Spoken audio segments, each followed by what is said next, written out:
Imagine if you were to reincarnate in a world where society's roles were reversed. The men who were supposed to provide for the household were now taking care of it. Now it was the women who harassed men on the street, whistling at them. And to make matters worse, our protagonist ends up reincarnating in a fat body. Would he be attractive enough to survive in this jungle of crazy women?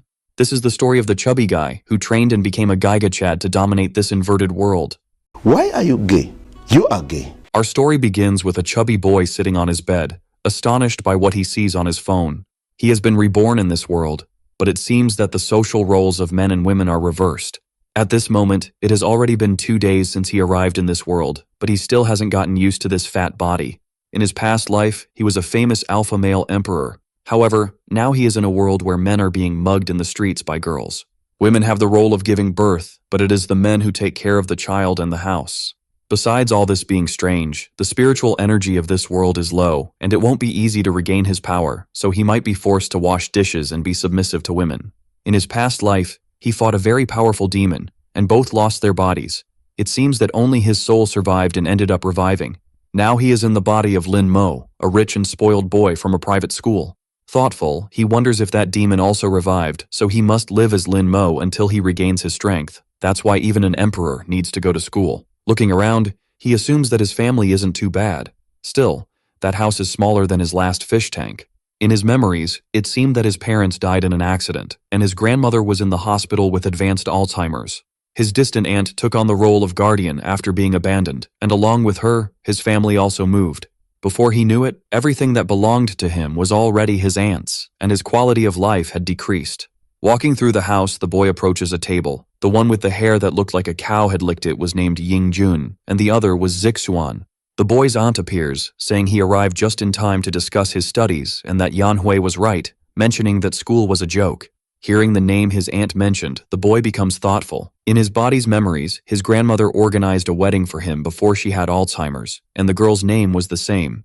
However, she was shocked when she learned about it, disdainfully asking how he could go out as someone fat like him. While crossing the street, he was accidentally hit by a truck.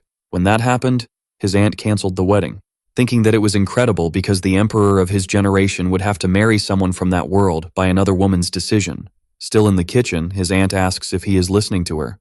The boy says it was nothing, telling her not to arrange another marriage for him. Observing Lin's expression, the woman thinks he seems different. Unexpectedly, there seemed to be a feeling of inexplicable tyranny. Then Lin sits at the table, thinking that he hasn't had an appetite since he started his diet. But for that body not to starve, he should take it easy. Picking up a piece of food, he thinks it smells good. Then his cousin asks why he wasn't going to study abroad since his classmates knew how much he expressed his love for others.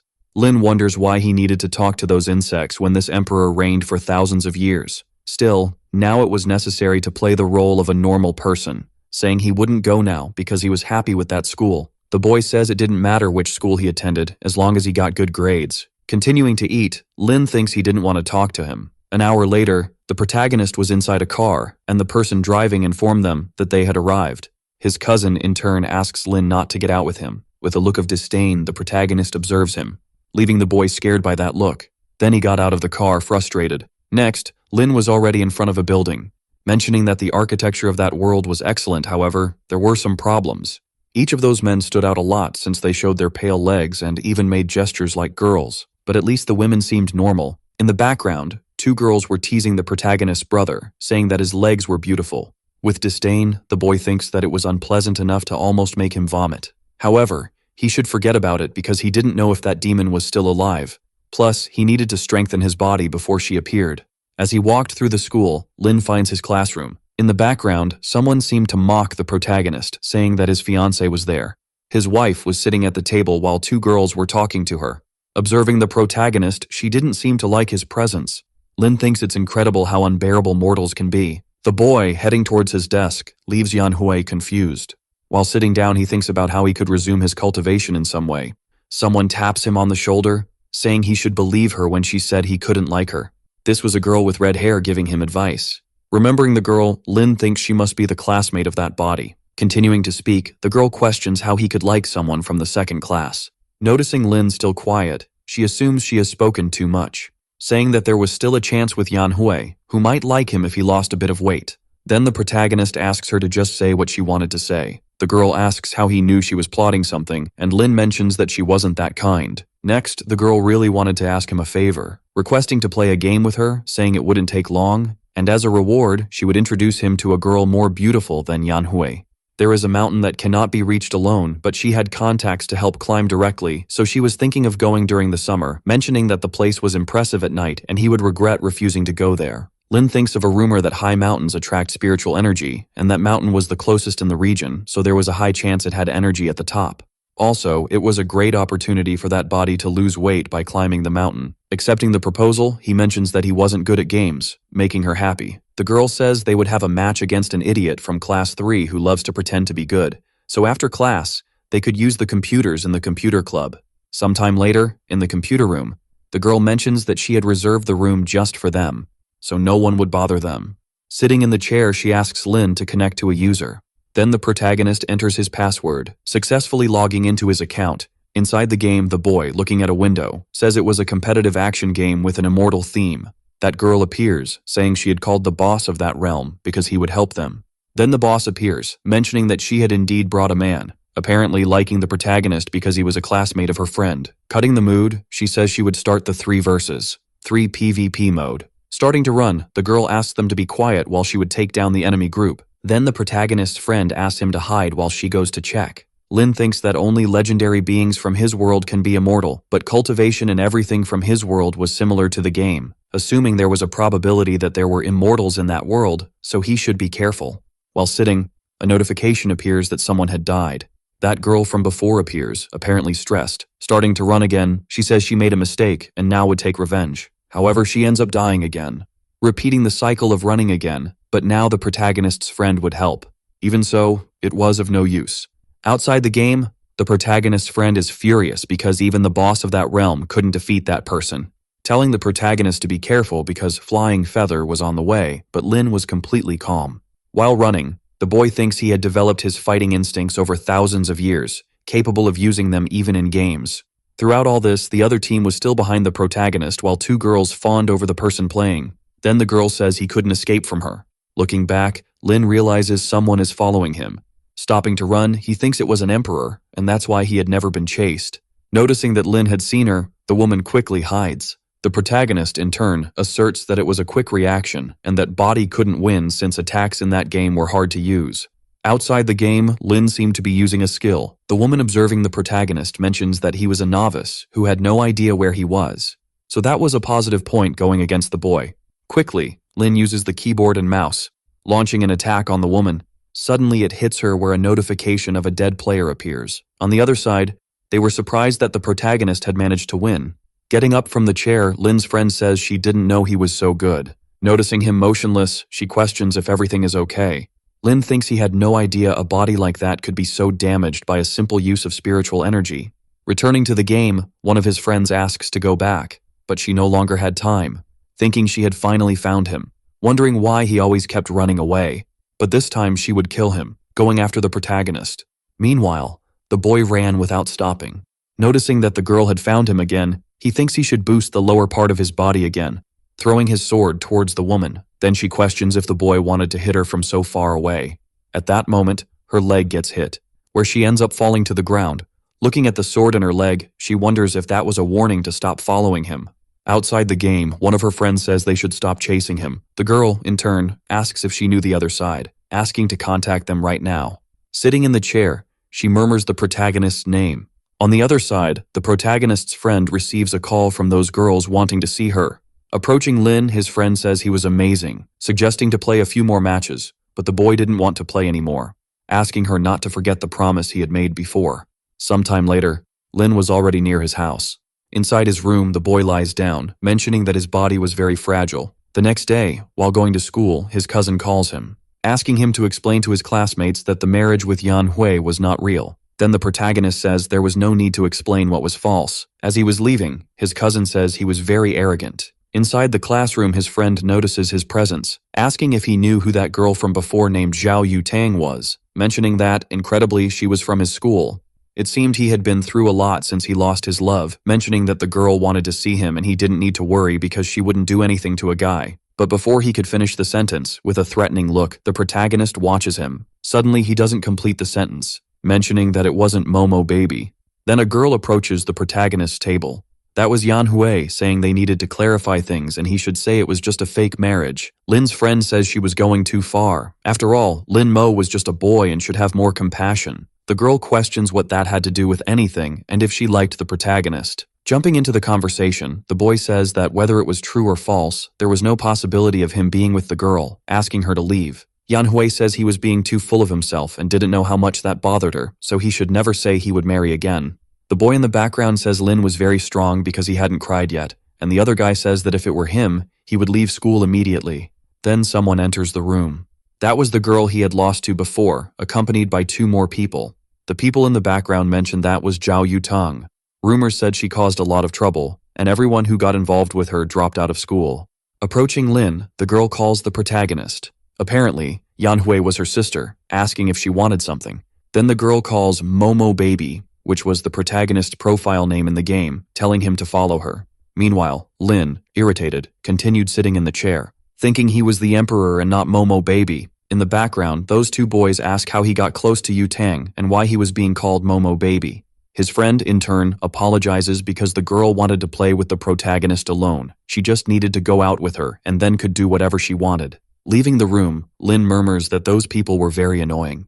At the door of his class, Yu Tang was waiting for him, thinking he didn't expect Momo Baby to be a man instead of a woman, claiming that it was fun because back in the day, women fought in combat skirts, but now that had become a norm for them. Then she starts asking Lin several questions, questioning if it was him who defeated her in that game, giving an order to look for him after class because she would duel with him alone. But Lin says she didn't play that game and had only won by luck, saying she would go back to class. Irritated, Yutang wonders if the boy didn't know who she was. Then the other girl states that it was no surprise Lin wasn't afraid of her since there was no more love in her heart because she had been left. Yutang, in turn, gives the order for her to bring the boy at noon. Returning to the classroom, a group of boys asks what Yutang had said to him. Her friend says that the girl had been attracted to the protagonist, so she just wanted to play with him alone, asking not to worry because she would take him to Wuzhou Mountain on the weekend and would arrange for some girls. With a threatening look, Lin tells her not to bring anyone else. Imagining supposedly illicit things, the girl feels embarrassed, saying various things and that she shouldn't be interested in her. Then the other girl appears saying that Yutang was waiting for the protagonist. However, Lin was no longer in the classroom. In the cafeteria, Lin was eating while people in the background teased him, saying he ate too much. At the reception, the boy asks the man to wrap it up for the trip. Leaving the place, the protagonist thinks he still hadn't gotten used to that noisy world, and he shouldn't get upset about that. In the background, someone approached the boy, murmuring various things about that body dying in a year and if he wished to survive, he should merge with her, and as a reward, she would fulfill his wishes. As he walked, people around observed his beauty. The woman says she had made the right decision. From now on, her 18 years of life would be part of her, mentioning that it was a pity that all the joys and sorrows they had gone through were just a drop in an ocean for her. After working hard for so long, she managed to defeat the emperor. However, it wasn't the ending she desired, and now the only thing she could do was revive the demon world. But the emperor had many tricks up his sleeve so he wouldn't die easily. Therefore, she should be careful since he could have gone to that world, claiming that that world was very interesting. She had never gained her father's approval in the demon world, no matter how hard she tried, just because she was a woman. Those men belittled her and only wanted to possess her until the day she put on a mask of evil spirits, killing them so they would fear her. However, in that place, men were at a disadvantage, and cultivation wasn't bad despite the spiritual power being scarce. Moreover, she was beautiful enough for men to follow, but it had been a while since that fat guy had been after her, and as a woman, it was good to be direct. Looking back, their gazes met. The girl, in turn, asked him to stop following her because there would be nothing between them. However, our boy walked straight past, ignoring the poor girl. Embarrassed, the girl thinks she should regain her strength before leaving that world, mentioning that the boys in that world were very shy, so Lin should have been embarrassed, refusing to admit he was chasing her. That's why she hadn't said anything to avoid embarrassment. Returning to the protagonist, he was apparently bothered, wondering why that girl was following him. Noticing that Lin was going to the terrace, he thinks he should look for another place to be alone, but he remembers that normal students never went to that place. The people in that world are spiritually and physically weak, questioning if Lin would jump off the terrace. However, that was none of his business. Even so, he still felt bothered, remembering that the friend of the owner of his original body had also jumped from a building. Heading towards the terrace, he thinks he would fulfill that body's will. Reaching the top of the building, he sees the protagonist at the edge of the terrace. Then he uses a skill to immobilize him. However, he had forgotten that he had no spiritual power. Meanwhile, Lin calmly thinks that it was quite cold up there, so it would be better to go down for lunch. Then that girl appears, asking the protagonist to wait. While grabbing his stomach, Lin asks what she was doing. Lifting the boy, she asks the protagonist to come down. But she is surprised by the boy's weight, falling to the ground with him, where she even ends up breaking a rib. On top of her, Lin says he didn't even have time to respond. Questioning what she was doing, the girl says she was just helping him because he was going to jump in an isolated place, thinking she had broken a rib because of him. Surprised, Lin thinks the girl thought he was going to jump off the building, assuming it was because in that world, men were fragile while women were strong. Extending his hand to help, asking to control her imagination since he had only gone out for some air and did not intend to jump off the building. Moreover, he was not interested in her, leaving the girl embarrassed, telling him to never show up in front of her again.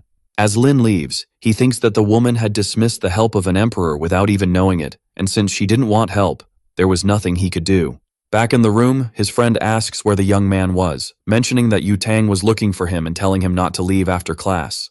The protagonist, in turn, says that all of this was her fault, so she should solve it on her own. But the girl says she would go with him after class to play with Yu Tang, and if she let him win, it should be enough to leave him in peace. Even so, Lin says he wouldn't go, thinking he didn't want to lose to a little girl, even if it was just a game. His friend continues trying to convince the protagonist, but the young man says the problem was hers. The girl says she would do anything for him, but Lin had already decided he wouldn't go. Then his friend thinks she had messed up. Sometime later, the day passes. Getting up, the protagonist says it's time to leave and shouldn't forget his promise on Wuzhu Mountain. As he leaves, Lin remembers something. Recalling that he had fallen on that girl, wondering if she was okay. The human body is very fragile, so she probably ended up breaking a few ribs. Since human lives in that world were precious, he could end up getting arrested, which would cause a huge problem. Looking for the girl, Lin thinks he should check. Meanwhile, she was still on the terrace, claiming that her body was very weak and she couldn't get up. Moreover, it was very windy and she was hungry. Thinking even about screaming for help but wouldn't do that even if she died, she didn't expect that could happen. An invincible demon who defeated the emperor was brought down by a fat guy. Then someone approaches the girl. Realizing it was Lin, the girl questions why he came back. Kneeling, the protagonist observes her, thinking that she didn't seem to be well. Then he places his hand on her back, saying that she had broken a few ribs, mentioning that she was very weak and needed to exercise, but the girl says that happened only because of him. While Lin takes off his suit, the Empress, embarrassed, asks what the protagonist is going to do. Covering her, the young man mentions that it was windy on the terrace, asking her to wear his suit. Making a call, he says he's going to call an ambulance, but the Empress says she didn't need his jacket. The protagonist already knew she didn't want to wear his jacket because she was fat, but she should remember that her body was fragile and could take it off when the ambulance arrived. However, for the girl, it wasn't for that reason, as she didn't expect the protagonist to be so kind. This world has a beauty standard for men, thinking she didn't know why Lin helped her, but would keep an eye on him anyway. Sometime later, the ambulance arrives. While the Empress was on the stretcher, two girls notice that commotion. Embarrassed, the girl thinks she would never forget that day. At night, the protagonist was already near his house. Entering, his cousin asks why Yu Tang had gone to talk to him. Then Lin says he would only say that once. Zixuan, in turn, thinks that fat guy had a sharp look, mentioning that he had been more aggressive lately, saying that Yu Tang must not have gone after him of his own will and must have gotten into some trouble. Because of that, he would ask his mother to kick him out of the house. Then Lin, questioning what he was talking about, mentions that this was his house. Zixuan, about to slap the boy, says he had asked for it. With no effort, Lin holds his hand. While squeezing his arm, he thinks he was very weak. So weak that it wasn't worth continuing with that. Fallen on the ground, the boy says that it hurt, going to tell his father that Lin had hit him. Appearing in the kitchen, his father asks how he dared to hit his cousin, saying he would take care of him. However, with no effort, the protagonist also holds the man's hand, surprised that Lin Mo had held him so easily. Lin, in turn, says he would give him a piece of advice to never mess with him. Crying, the guy says he was an abuser, calling the protagonist's aunt, saying he was causing trouble. Arriving in the living room, she tells them to be quiet. Staring at Lin, she thinks the boy was different, saying she didn't want to know what happened and it was just to apologize to her uncle. Lin, in turn, thinks she was the first person to ask an emperor to apologize, saying that he wasn't wrong and therefore wouldn't apologize. However, she says that if he didn't apologize, he wouldn't receive his vacation allowance. But the boy says he didn't need that. Entering the room, Lin wonders if she was talking about money. remembering that if he didn't have it, there would be no way to go to Wuzu Mountain. There was nothing to sell in that house, plus he had no savings. Thinking about selling some clothes and shoes, Lin opens his computer, surprised because a buyer arrived so quickly. 3 girls in the comments of the post were asking personal questions and if he still had the smell. Surprised, the protagonist thinks he has never been afraid, not even of demons, but those women scared him. Even so, he would sell to make money, wondering why money was the first problem since he should first recover his strength. The body is the foundation of cultivation, and if he could absorb spiritual energy, money wouldn't matter. A few minutes later, the boy was completely exhausted and without spiritual power. The body couldn't take it, so he should forge his body from scratch. Then he receives a call from his friend, saying she wanted to talk about Wuzu Mountain, mentioning that her friend said he would go there, and if it wouldn't be better to go another day. Lin says it's no problem, and they could go anyway. Then the girl says the bus would leave in the morning, so they shouldn't be late. The next day, the protagonist goes to the table to have breakfast. Zixuan asks why he woke up early and if Yanhui didn't ask to go out with him. However, the boy remains silent. His cousin, in his thoughts, questions why he wasn't responding and if he was planning something, saying he could continue eating like a beggar because his bus had arrived. Near the bus, Yanhui calls the boy, saying she was scared and that they should get in quickly. Inside the bus, she says Lin was different since she had rejected him, mentioning that last night she had pushed him while arguing with her father. Yanhui in turn says she always knew it wasn't a good idea to take Lin to Wuju Mountain, claiming he would go too, and the other girl says he looks like a whale's pacifier, so he wouldn't be able to climb. Then the protagonist's friend appears, saying they were in the same class and shouldn't talk about him like that. The girl thinks she didn't expect Lin to come, but he wasn't afraid of Yanhui, so she would stay with him so he wouldn't feel alone. Then Lin appears on the bus. As he goes to his seat, Yanhui stops the protagonist, asking why he pushed Zixuan. Interfering in the conversation, the protagonist's friend says it must be a misunderstanding because Lin was a calm person, calling the boy to go to the front of the bus because there was a beautiful view. At the front of the bus, she asks the driver to stop at the next place to pick up the other person. The protagonist, in turn, hopes that when they arrive at Wuju Mountain, he won't be disappointed. Looking to the side, he notices a girl riding a motorcycle, stopping the motorcycle in front of the bus. Suddenly, the bus is forced to brake. Removing her helmet, it was Yu Tang. The protagonist's friend gets nervous, fearing she stopped the bus to go after Lin Mo. Getting out of her seat, she says she would talk to her, questioning what she was doing there, and Yu Tang says she was looking for that fat guy. Noticing Lin, the girl mentions that if it weren't for his size, she would never have noticed him. Then everyone starts laughing at the protagonist's face. Yu Tang tells him not to go to Huzu Mountain and that it would be better to go with her to play video games, and if he did that, he could make his girlfriend come back. But the boy didn't want to hear that, asking her to leave him alone. Then Yu Tang asks if she was bothering him, thinking that if it weren't for him, she would never have lost even once in her life, questioning whether he would go with her or not. Then Lin seems to be surprised, noticing that the girl's necklace had a bit of aura, thinking that his refining technique was a bit poor, but that was something difficult to develop in this world, wondering if there were still cultivators, saying he would play with her when he finished climbing the mountain. Then the protagonist's friend suggests that everyone should go to the mountain. Yu Tang asks if Lin was really willing to climb that place. It seems he wasn't popular, besides being fat, so she would watch him try to climb that mountain. Meanwhile, another guy appears saying he had space in his seat, suggesting she sit next to him. But the girl didn't want to know, calling one of her friends to watch her motorcycle, questioning if Lin had that game because it was to play with her now. However, the protagonist says that if he won, he wanted something in return. Accepting the offer, Yu Tang says that if he lost, he should be his servant forever, ignoring another guy while talking to Lin. Then the other man asks Zixuan if Lin was good at games and why Yu Tang insisted on playing with him. Zixuan, in turn, thinks he had no idea what was happening and the protagonist was a nuisance. Returning to Lin, the boy was playing with Yu Tang that game from before. Noticing an opening, he prepares an attack. Yu Tang is surprised because he was trying to attack him at high speed.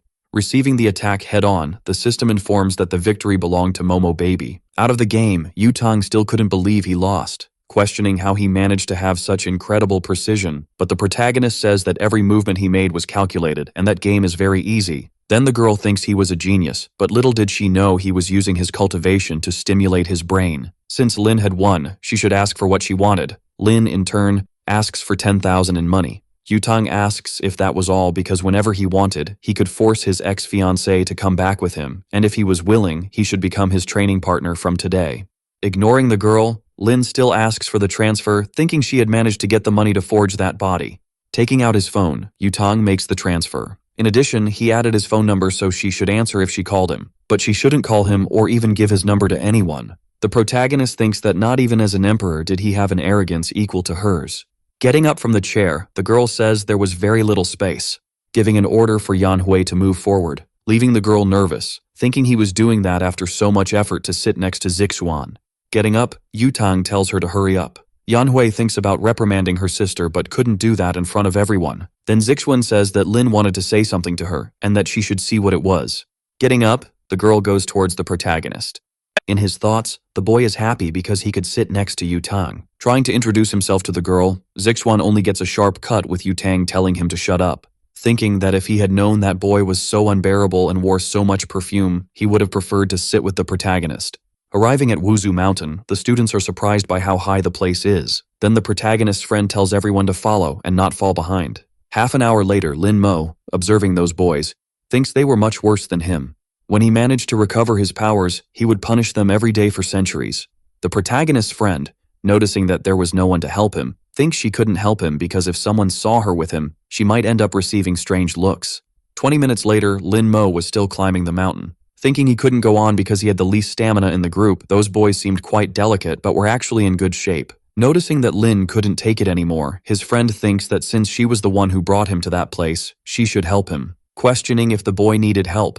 But Lin Mo says she could continue on her way, because he could still keep going, thinking that this fatigue was nothing compared to the things he went through in his previous life. The protagonist's friend wonders why she was putting in so much effort for this, saying she would go ahead, and if she couldn't climb anymore, she could let him know. The people in the background are surprised because the protagonist had already managed to climb halfway. The other boys, already exhausted, couldn't continue on the path. While thinking of giving up, Lin Mo, determined, continues to climb. The protagonist, near the top, notices a group of people coming back. The other girl is surprised because he managed to get there alone and was very resilient. The protagonist's friend, saying it was very high, thinks they should go back and go to a restaurant. However, Lin says they could go because he would reach the top. Irritated, his friend questions if he wanted to die, but the other girl tells her to just let him go. 20 minutes later, the boy finally reaches the top of the mountain. Yutang, who was already at the top, is surprised that he actually managed to climb. But it was a pity he fell behind most of the time, and when he managed to climb, the others had already come back, besides being alone the whole time. Looking up, the boy observes the stars. Thinking that, up there was a lot of chi, although it was little to recover his power, at least he could start training. With that, he would already be ahead of that venerable demon. As long as there was an opportunity to train, no matter the time, he would always go back up there. Then Yutang puts a hand on his shoulder, asking what he was doing, and the protagonist says he was just looking at the scenery. The girl thinks he is very annoying, besides speaking little, and the protagonist in his thoughts affirms that in his world as an emperor, he would have killed her several times. Then Yutang tells him to get down because that place was hers now. Lin mentions that he was very tired, so he should help him down. Yutang says she wouldn't bother him anymore that day, handing a snack to the protagonist. From now on, she would be his companion, and since she was bored, she would go down first. Opening the paper, he realizes that it was leftovers from the girl's snack, mentioning that in his previous life he had eaten several beast corpses, so that was nothing special. Sitting down to meditate, the boy thinks he should start by cleaning the marrow. Sometime later, it starts to get dark. The protagonist's friend, on a call with him, asks if the boy really wasn't coming back. Lin Mo says that place was pleasant and that's why he would stay during the holidays. Messing with his phone, he thinks he should inform his aunt. Calling her without any ceremony, he immediately says he would be away for a few days during the holidays. Hanging up, the attendant asks what he could do for the protagonist. Then the young man asks how much a single room would cost for 2 months, and the man says it was 8,000 yen. Thus, Lin Mo continued his training during the holidays. Day after day, climbing the mountain without stopping. The training was rigorous, but the fruits would be worth it. Then 2 months pass, and the protagonist's friend informs him that she was arriving and if his bags were ready. Thinking that she hadn't been able to talk to him during the holidays, and because of that, Yutang was always bothering her. That's why she had to take him to Yutang, no matter the circumstances. Meanwhile, Lin Mo looked at himself in the mirror, thinking that after 2 months, the spiritual energy in his body was still weak. Appearing all gigachad, he says he should still continue being a mediocre student. Sometime later, the protagonist's friend says she finally managed to find him. But when she looks at the boy, she is surprised by his beauty, assuming she had confused him with another boy, imagining having a family with that man. With a look of remorse, the protagonist notices the girl staring at him. Embarrassed, she starts to walk away, thinking that the protagonist must think she was a pervert. Then Lin asks where she was going because she hadn't made a mistake. The girl in turn questions if he was a friend of Lin Mo. However, she says he was Lin Mo. However, she doesn't believe his words, assuming they just had the same name. But the protagonist says he had only lost some weight, asking why she was so surprised. However, the boy had changed drastically. Everything about him was completely different. Picking up the bags, Lin says they should go. Then the girl thinks that by his cold look and way of speaking, he was definitely Lin Mo. Thinking that she wasn't dreaming and that the boy had changed a lot, affirming that it was worth it not to have treated him badly in the past, asking to carry her backpack. However, another girl appears offering help to the protagonist. Quickly, her friend approaches the car, opening the door for the young man. Inside the car, she mentions that he was now very handsome, asking if he had been climbing the mountain all this time. His efforts were definitely worth it, and when Yanhui saw him now, she would regret breaking up with him. That's why now many girls would be nice to him, but he had to understand that all of that was falsehood, so Lin asks her to just shut up. Fearing, her friend wonders if the protagonist hated her for not climbing the mountain with him. If she had been kinder before, he might have fallen in love with her, and they would have had a perfect love. However, there was still an opportunity because she was still the closest to Lin, saying that he must have gone through a lot and that's why they should go out to eat something, but the boy just wanted her to take him home. Sometime later, the young man was already at home, and his friend says she would see him in a few days. Then the other girl asks if she wasn't going to take the protagonist to see Yu Tang. However, Yunshu says she wouldn't take him anymore, thinking she couldn't take a beautiful lamb to the wolf's den. The only thing she needed to do was use Lin's account to play. Then Lin Mo enters his house. The whole family is surprised by his appearance, asking who he was and how he had entered. However, the boy says he was Lin Mo and had just lost weight. Even so, Zixuan doesn't believe it was him because even if he lost weight, he wouldn't be that handsome. Then his mother asks him to stop shouting, asking if the boy had undergone any surgery. The boy mentions that she had all her money, so there was no way to do that, questioning if he would receive his money that semester. His aunt says she would pay all his expenses and also buy a new uniform, but if he did anything bad to his cousin or uncle again, she wouldn't give him another cent. Standing up, Lin says he was already satisfied, and his aunt thinks he really was the protagonist.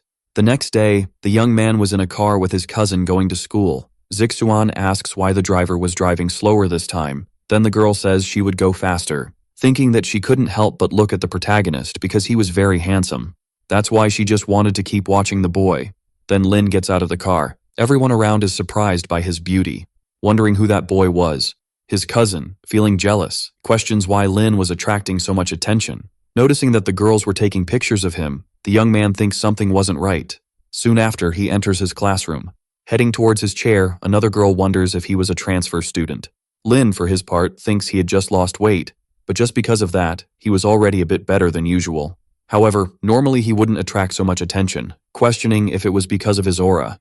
At the classroom door, a commotion was happening. Yu Tang, holding the protagonist's friend, says she would give 3 minutes to bring that fat guy to her, but Yunshu says there was no fat guy anymore. The girl mentions that she would regret continuing to lie. Then Yunshu says she would tell where Lin was. Pointing her finger at the protagonist, she says he was Lin who had lost weight during the holidays. Observing the boy, Yu Tang seemed not to believe it. Furious, she says that guy could never be Lin, but Yunshu was telling the truth. The protagonist, for his part, says the girl wasn't lying, saying he could train with her whenever she wanted and to meet after class. Then Yu Tang asks who he was. Again, Yunshu says he was Lin and that he had lost weight during the holidays while climbing Mount Huzu. In her thoughts, Yu Tang wonders if he really was the boy, questioning if he was really that fat guy while the boy asks her not to call him that anymore. Noticing he had the same voice and behavior, she affirms he really was Lin, saying it didn't matter if he was fat or thin because he should wait for her after class. Yunshu says it had been another person who had played with her before, and Lin had only joined to complete the group, which is why the protagonist wasn't very good at games. With a threatening look, Yu Tang watches her, asking if she dared to say Lin didn't know how to play, mentioning that yesterday she had used Lin's account to try to deceive her, and for that, she was the most arrogant person who tried to do that. As she was leaving, Yunshu asks to explain herself, thinking that now Yu Tang would never leave her alone. 2 girls appear asking how she knew it was Lin. Even if it was the boy, there was no way he could have become so handsome, so he must have had some plastic surgery. Then the teacher appears asking everyone to sit in their places because she was going to start the class, saying she was curious to know how their holidays were. However, she ends up being surprised, questioning who that student at the back was. Yunshu, raising her hand, says it was Lin who had lost weight during the holidays. Surprised, the teacher says he had changed a lot and must have worked hard to achieve it. asking if the boy didn't want to sit in the front this semester. Quickly, a girl responds no, mentioning that Yunshu had promised they would switch places with her. The other girl says she had grown a lot during the holidays and should also go to the back. Yunshu thinks they were trying to take her seat, but she wouldn't let that happen. The teacher, asking them to stop arguing, says the first person to change seats would be Yunshu. As two girls pulled her from her seat, the protagonist's friend begs to let her stay in her seat. Another guy asks Zixuan if Lin had had plastic surgery to become so handsome, and the boy replies there was no other way but that. The teacher says the odd numbers would stay in the same position and the even numbers would switch with the adjacent ones, saying that Li Jiang would sit with Lin. The other girl asks if Jiang would really sit with the protagonist. Then the girl says it was fine because she couldn't let Yunshu take him for herself. Looking at his classmate beside him, the young man realizes he was a bit chubby and also calm and quiet. Because of this, there would be no one to disturb him. Yunshu sitting up front, crying for having left her seat. Then Lin Mo stands up from his seat. A group of girls starts to flatter the young man, saying they would be exhausted if they had to climb the mountain every day, and another asks if he could give some advice to her brother. Yunshu thinks they were all fake because when Lin was chubby, no one talked to the boy, saying that, unlike her, she had never treated the protagonist badly when they first met. Lin coldly asks them to get out of his way. Quickly, the girls make space. The other girl says the protagonist looked very handsome when he had that attitude. Noticing Zixuan stressed, the girl mentions he was jealous, but it wouldn't matter because they preferred Lin. Returning to the protagonist, the young man was inside the cafeteria. A girl waves at him saying he could sit in her place because she had to leave, but Lin declines the offer, thinking he wasn't sure if it was safe near those mortals, mentioning that the eyes of those women were nothing less than deceitful. In the background, Yanhui questions if he was really the protagonist. Zixuan asks if she regretted breaking up with him now that he was handsome, and the girl replies that she wasn't that superficial. Another girl appears saying she wanted to go after Lin Mo, asking if she could help him, mentioning that it didn't matter if he had surgery or not because she always liked him for his personality. Then Yanhui calls her a hypocrite. Hearing what she said, she thinks hypocrisy was believing that was plastic, and if she could get Lin's beautiful legs, she wouldn't care if they were fake or not, saying she would go after the boy alone. Meanwhile, Lin Mo was walking through the school. Then Yanhui appears, saying she was there to apologize for everything, mentioning it had been sudden for her and she still didn't want to get married. Accepting the apology, the protagonist walks away. Asking Lin to wait, the young man questions if there was anything else to say, affirming that he truly felt sorry for everything he had said. Lin, continuing to walk, makes Yanhui wonder why he had that cold reaction, supposing she must have been the reason for his change. Outside the school, Lin Mo hopes there is no one on the rooftop. While walking, he encounters the girl who had broken her ribs, wondering if she wanted to steal his spot on the terrace again. Looking back, the girl realizes Lin had been following her for some time, mentioning that he resembled the protagonist, but that man was more handsome. Then Lin passes by the girl, who feels relieved because she thought the young man would talk to her, questioning if he was also going to the rooftop. Reaching the boy, she notices he was climbing the stairs. Quickly, she passes in front of him. Noticing the girl was in a hurry, he wonders if she really wanted to steal his spot, questioning how a mere mortal could want to do that. Their gazes meet, and each perceives the other's intention. Quickly, they start running to protect their spots. The girl thinks the protagonist was very annoying, asking if he shouldn't behave like a gentleman. Also, how could he run so fast, mentioning she just wanted to give him a chance, but if she lost, it would be a disgrace for the women of that world. Meanwhile, a girl was watching that commotion. Returning to the two, the girl asks why Lin was running, and the young man says he wanted to know the same from her. Then she questions why he wasn't running after her, but the young man says he would never do that.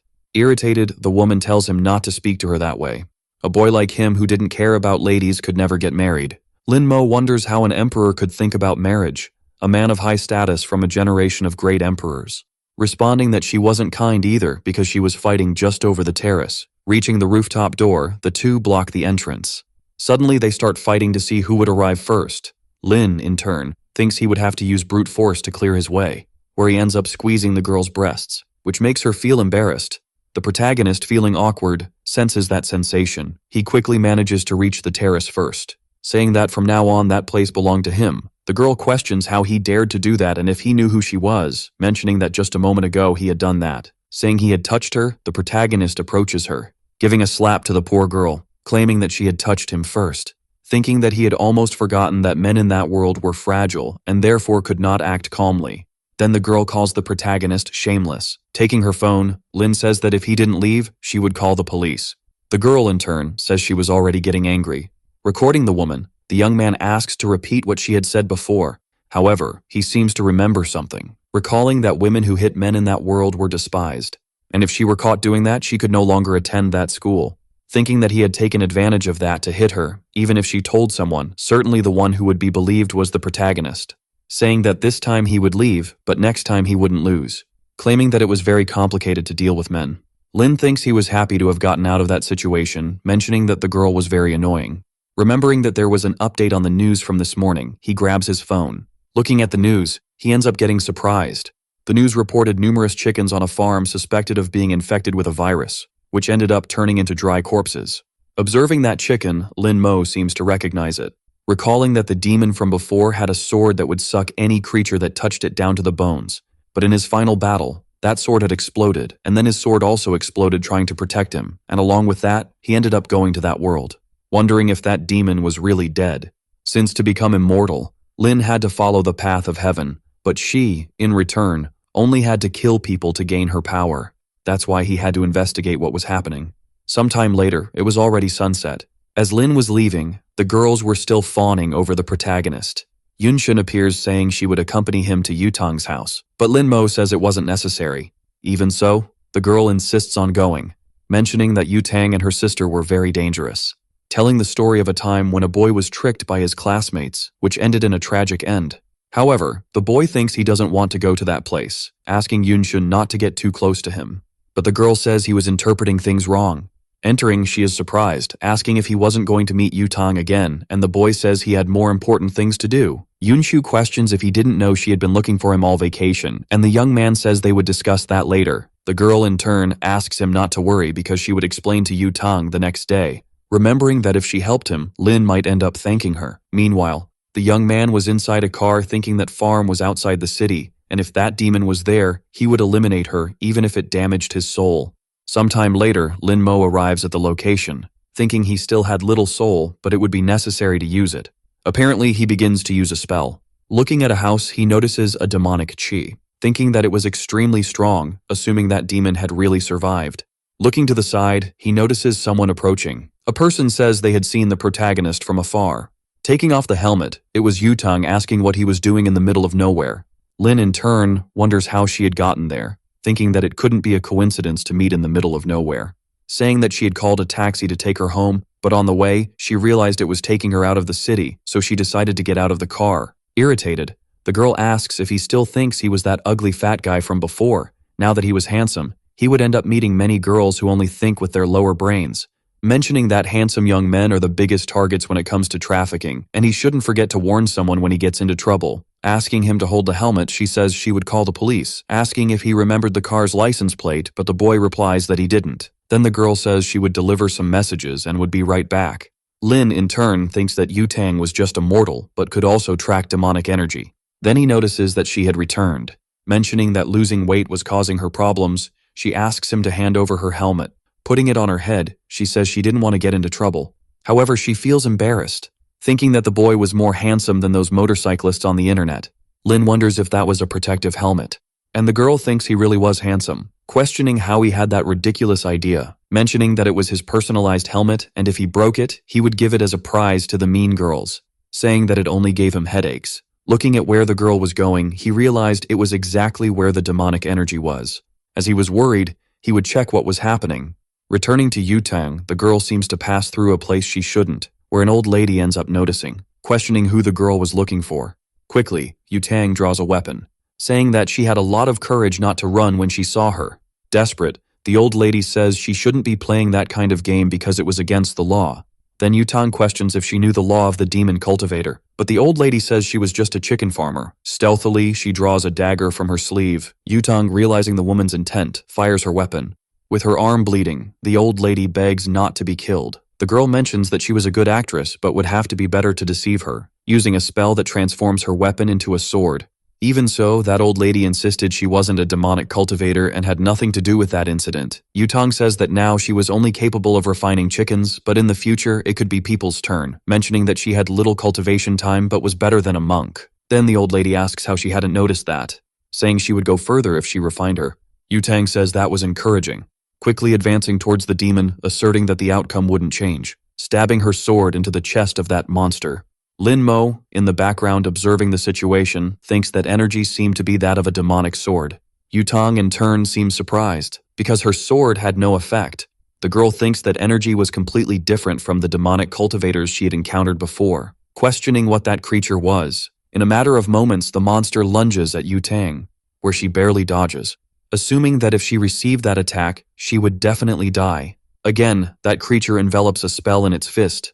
Then Yutong takes a piece of paper. It was a spiritual talisman thrown towards the monster. However, it has no effect, where the demon again attacks the girl. Suddenly, she is thrown against the wall. While spitting blood, she thinks she couldn't believe she had lost. At that moment, the protagonist appears to defend the girl, who asks what he was talking about since she should leave that place. Lin asks to speak politely, but Yutang gives an order to leave. Quickly, the young man seems to use a skill, where the demon stops moving. Yutang, surprised, asks why he had stopped, but Lin says it was nothing special, because he was the one there. While fleeing, the demon ends up falling to the ground. Before the monster, a giant aura surrounded the protagonist. The girl mentions that pressure was very strong and she couldn't breathe, wondering who Lin really was. Meanwhile, in another place in time, Guiyuan, in the city of Luobei, a man says that Tao was what gave rise to heaven and earth, encompassing all things. Then the man seems surprised, questioning why the bell was ringing and if that shouldn't happen only when there was a great event in the world. With the master kneeling, his subjects ask if he is okay. Then the man says that the father of Tao had just reincarnated. Returning to the protagonist, the boy asks where that demon was. However, that creature had already lost all its spirit, mentioning that it was just a fragment of the sword. Even so, that didn't matter. Using a skill, the young man seems to absorb that spirit, thinking it could be a trap from that demon to reveal its location, but it was a good item to cultivate when its demonic nature was eliminated.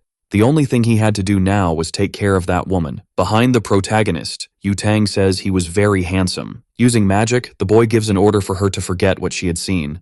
Then Yutang ends up fainting. Observing the girl, Lin thinks that her spiritual root was of the highest quality, and that was incredible even in his world. However, that meant there was a good place to cultivate in that world. Otherwise, it would be impossible to reach that level.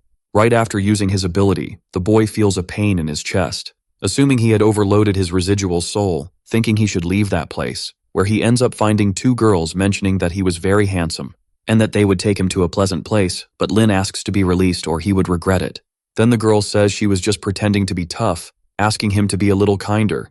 Irritated, the protagonist thinks that since his soul was damaged, he couldn't use his strength. Touching his face, the woman says he should obey her. Meanwhile, Yutang was behind the two, asking them to get out of his way. He throws a punch at the woman, who barely dodges. The other woman tries to attack Yutang, but the girl dodges and counterattacks. Quickly, she delivers a kick to the other one, where she ends up knocking both out. Approaching Lin, she asks why he hadn't defended himself, saying that when encountering people like those, he should strike with all his strength at their weak point. The boy questions what the vital point was, and Yutang replies that it was the chest and asks if he didn't even know how to defend himself. As she leaves, the girl says she would take the young man to her house. When she was about to take off her helmet, Yutang asks why she had taken it off, asking her just to get on the motorcycle. Getting on the motorcycle, the two head towards Lin's house.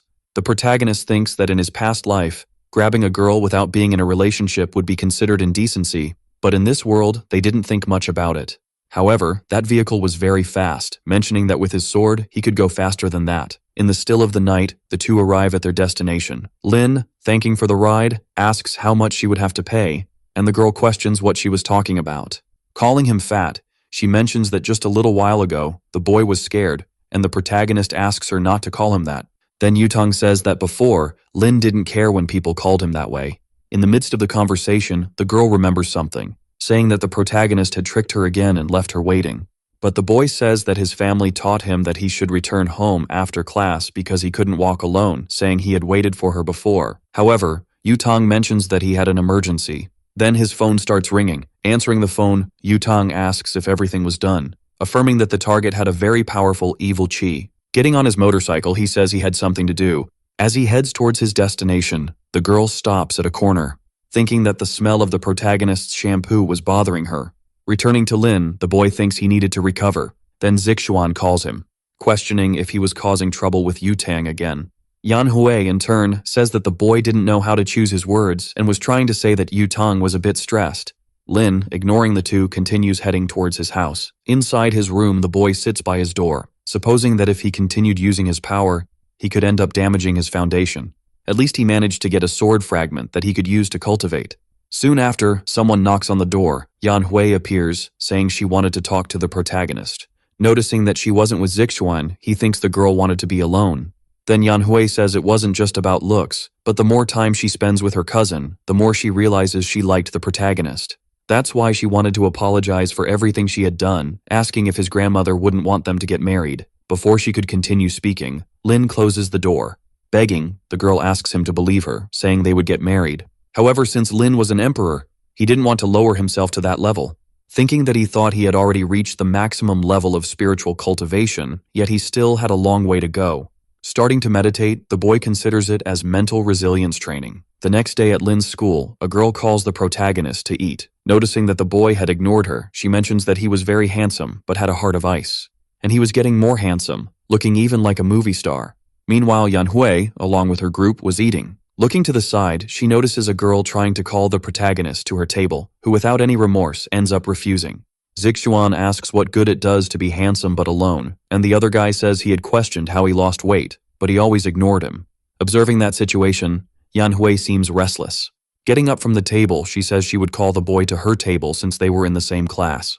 Irritated, Zixuan asks why she would call him since the girl already knew he hated him. Reluctantly, Yan Hui asks the boy to let her go, or else Lin might see her and interpret it differently. Irritated, Zixuan says he had no more respect for him and that if he went to get the protagonist, he didn't need to come back. However, the girl thinks that if she could have Lin Mo in her arms, she wouldn't regret anything in her life. Meanwhile, a group of girls was bothering the boy, who wonders why all those women were bothering him.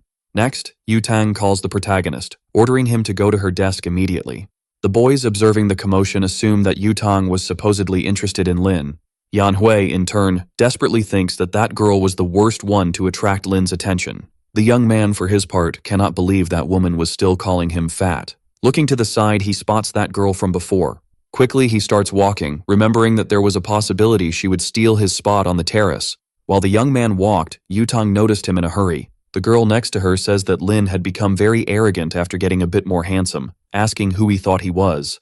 Furious, Yu Tang sends a message to the young man saying she would kill him after class. Returning to Lin, the boy was approaching the terrace. However, that woman was already in her resting spot, saying that since she had arrived first, Lin should leave.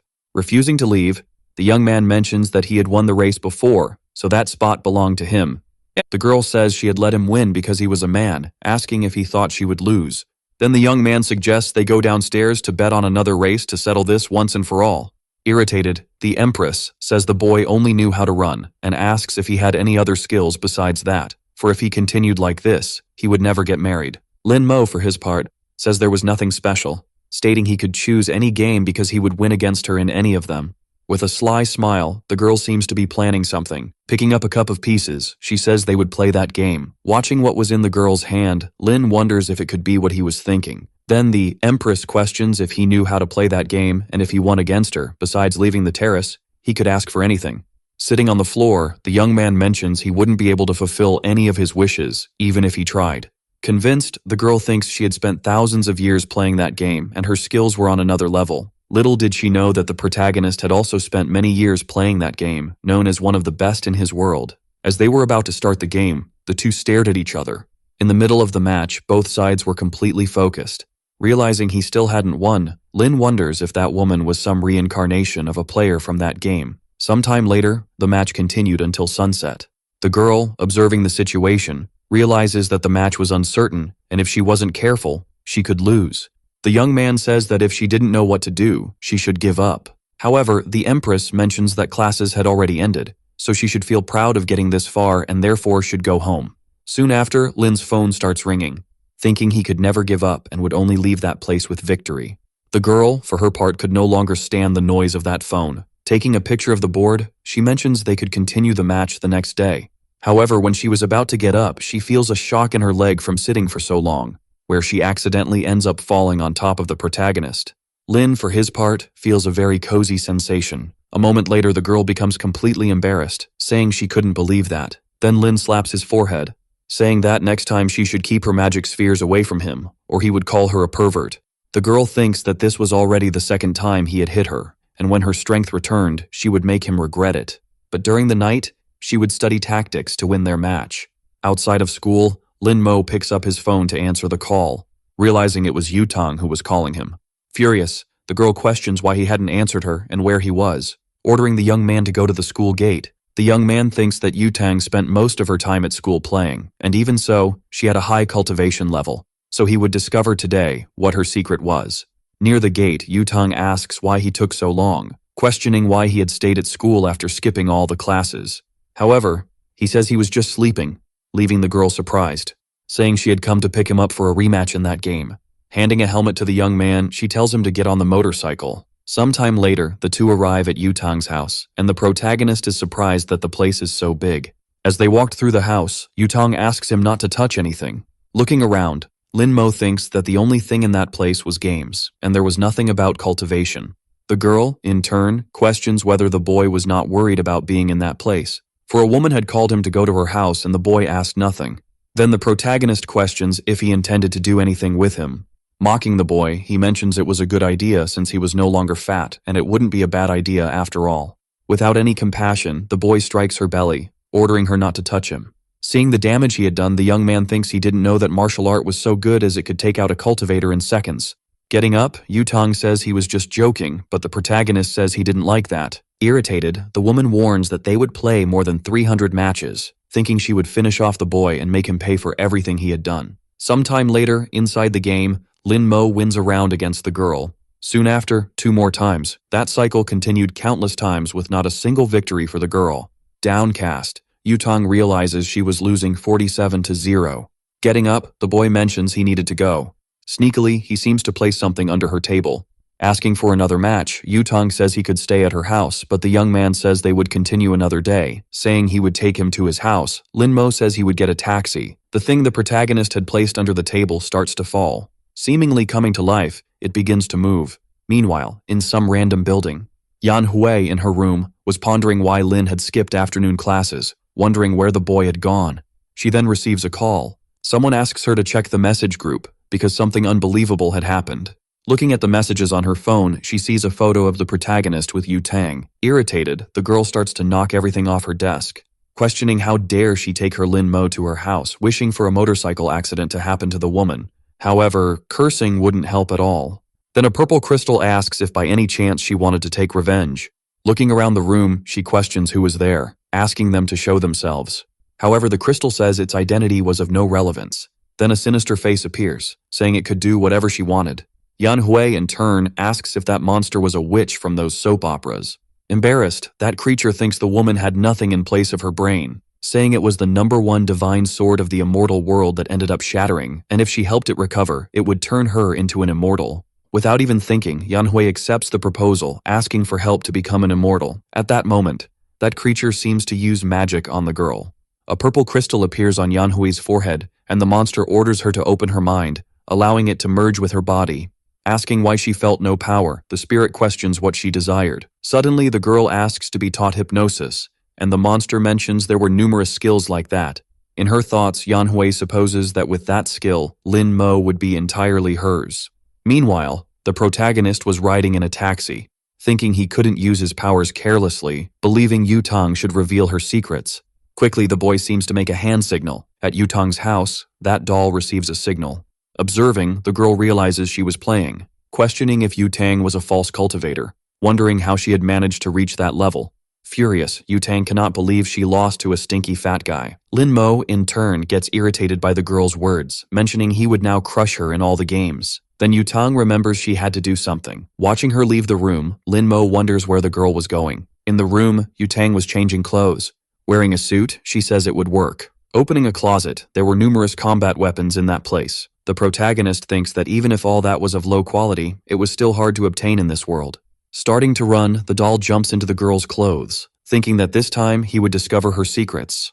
Sometime later, Yutang arrives at a building, thinking she should find out what shampoo the protagonist used because it smelled so good. Inside that building, the girl approaches a door. Meanwhile, someone says they should raise their glasses to celebrate the newlyweds. In that place, a wedding was happening, and the woman mentions the bride would make a speech. Taking the microphone, the woman thanks all the people who came even without time.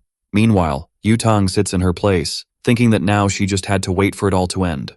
After a while, the other woman declares that the wedding ceremony between Lin Yu and Xiu Chu has ended, and now they could start the party. Returning to the two newlyweds, his wife asks if he is very tired, but the man asks her not to worry because he just needed to change clothes and drink something.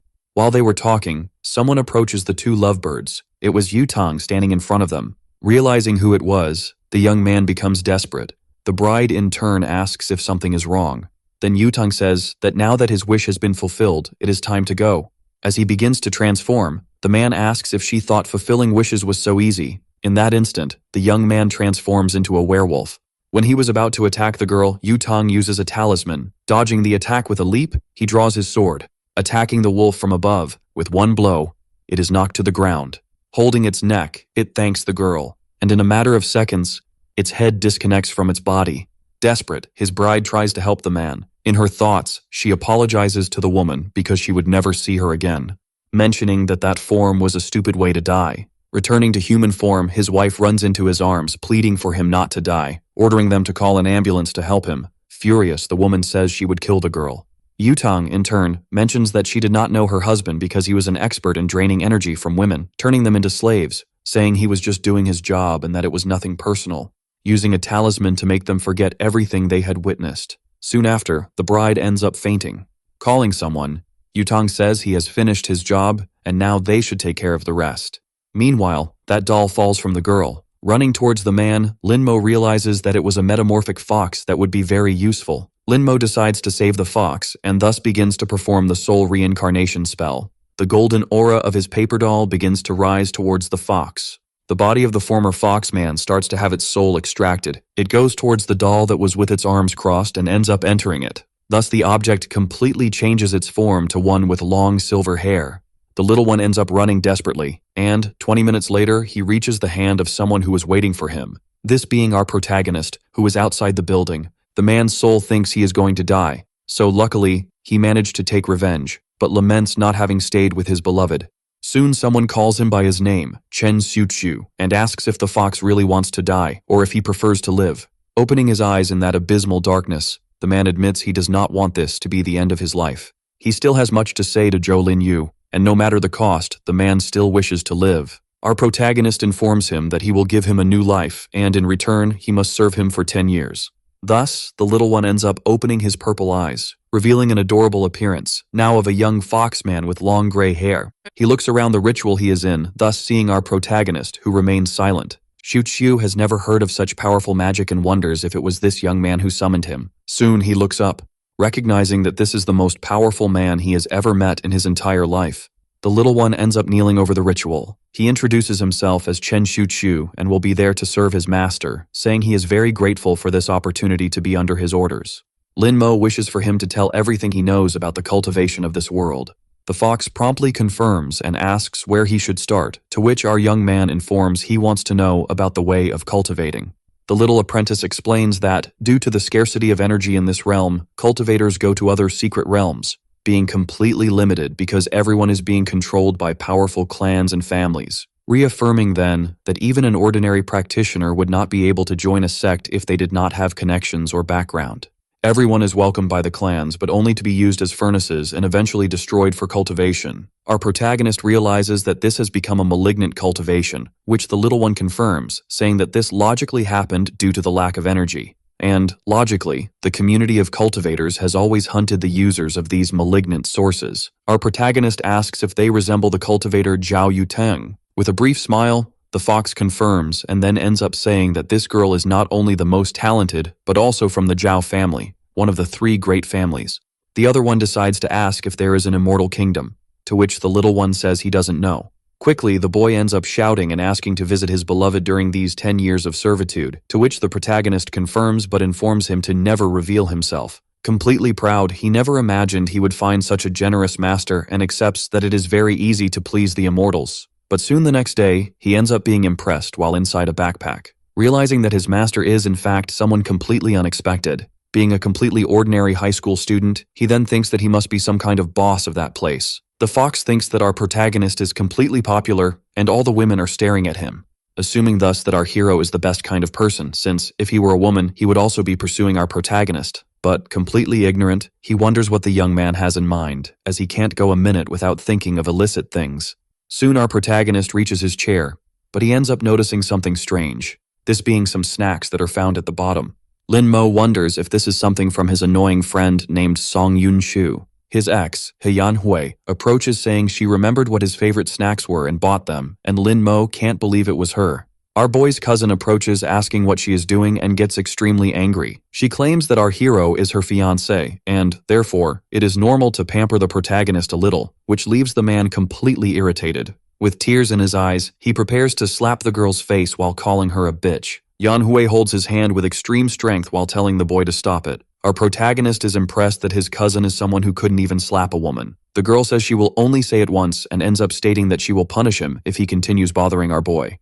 Thus, leaving the purple-haired boy completely helpless and crying, he runs away from there, leaving the girl alone. She says that if anyone bothers him, he can call her, and she will come back and sort everything out in his place. The girls think it is ironic that the girl now shows interest in the protagonist, as he has been getting more daring as he has become handsome. Soon noon arrives, and we can see the school cafeteria. A girl with blue hair calls for the blonde, saying that a young woman named He-Yan Hui is stealing her man. But the president says they are a bunch of idiots and claims that the girl can have the fat one, as he doesn't interest her. Soon, a certain presence catches her attention, this being the protagonist's ex, who appears with a smug and wicked look. She ends up shouting Lin Mo's name, who is our protagonist, thus calling him to eat with her. Soon, the girl with blue hair thinks she is trying to provoke, and, therefore, tells Yutong not to take it seriously. But, with extreme brutality, the blonde says that if the protagonist annoys her, then she will give him a beating. Soon, anger rises on our hero's face. Thus, he ends up leaving the place with his ex, who is convinced that she can be with him. He can't believe he lost his cool after so many years of cultivation and therefore believes he has much to learn. In his pocket, the little fox thinks that his master is truly someone amazing, as even someone like Zhao Yutang is jealous because of him. Furious, the girl asks if the boy really complained about her, but the blue-haired one just says to ignore it, as she can't hit a boy. She decides to forget about the fat one, and then thinks about the girl, as she is being very bold. Our protagonist finally arrives at the ground floor of the school. The dark-haired girl, while eating a pastry, tells him to hurry up. Our protagonist notices the immense hostility and reflects that she must be angry about the previous day. He sits down, and then makes his first move in the game. She knew that our protagonist would make it difficult for her, but still, she had already thought of a solution before all this happened. Impressed, he admits that the girl is really good at this game, but suddenly his stomach lets out a growl of hunger. With the bag in hand, he stares at her with a somewhat vacant look, thus opening and revealing a lunchbox inside it. Soon he ends up breaking his chopsticks to indulge in the meal. The other assumes this is a matter of respect for eating instead of playing, but our protagonist excuses himself by saying it's lunchtime. She thinks that if he keeps this up, he'll be fat again soon, but soon a question arises about the fat guy who was here on the terrace.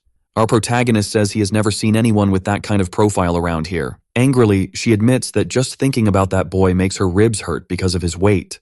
But quickly, her expression changes to surprise upon seeing something on her phone. It's a photo of our protagonist being posted in the girls' group. Thus, realizing that our protagonist was, in fact, the fat guy she had met earlier. With red eyes, she says she has a question.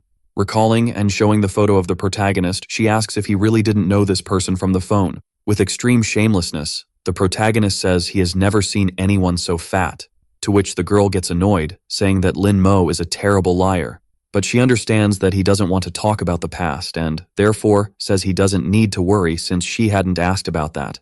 Soon she ends up rummaging through her bag, revealing that she washed his jacket, but thinking it won't fit someone of his current physique anymore. A light shines in her eyes, perplexed by this gesture.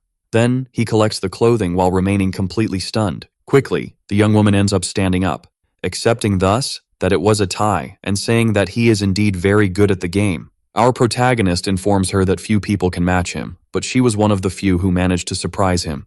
The girl admits that from today on, their fight is over, but ending it this way leaves the protagonist in silence. Quickly and with conviction, he ends up calling her, saying that it would be better to have a best of 3 to decide a winner. With a cheerful smile, she accepts his proposal and then reveals that her name is Han Xinyi. Our protagonist is surprised by this name at first, but then reflects a bit. His little fox jumps out of surprise from her bag. He is surprised that he is so powerful that all the women throw themselves at his feet. But our protagonist reveals he has a question, which is about where her resources for the evil cultivation come from. Promptly, the little one replies that they come from the Dark Door Network. The items are protected by the Shadow Clan, which is primarily responsible for the protection of both demonic cultivators and members of other families. But they can sell them to good-natured people if you have money. Our protagonist is surprised and then asks how he made money.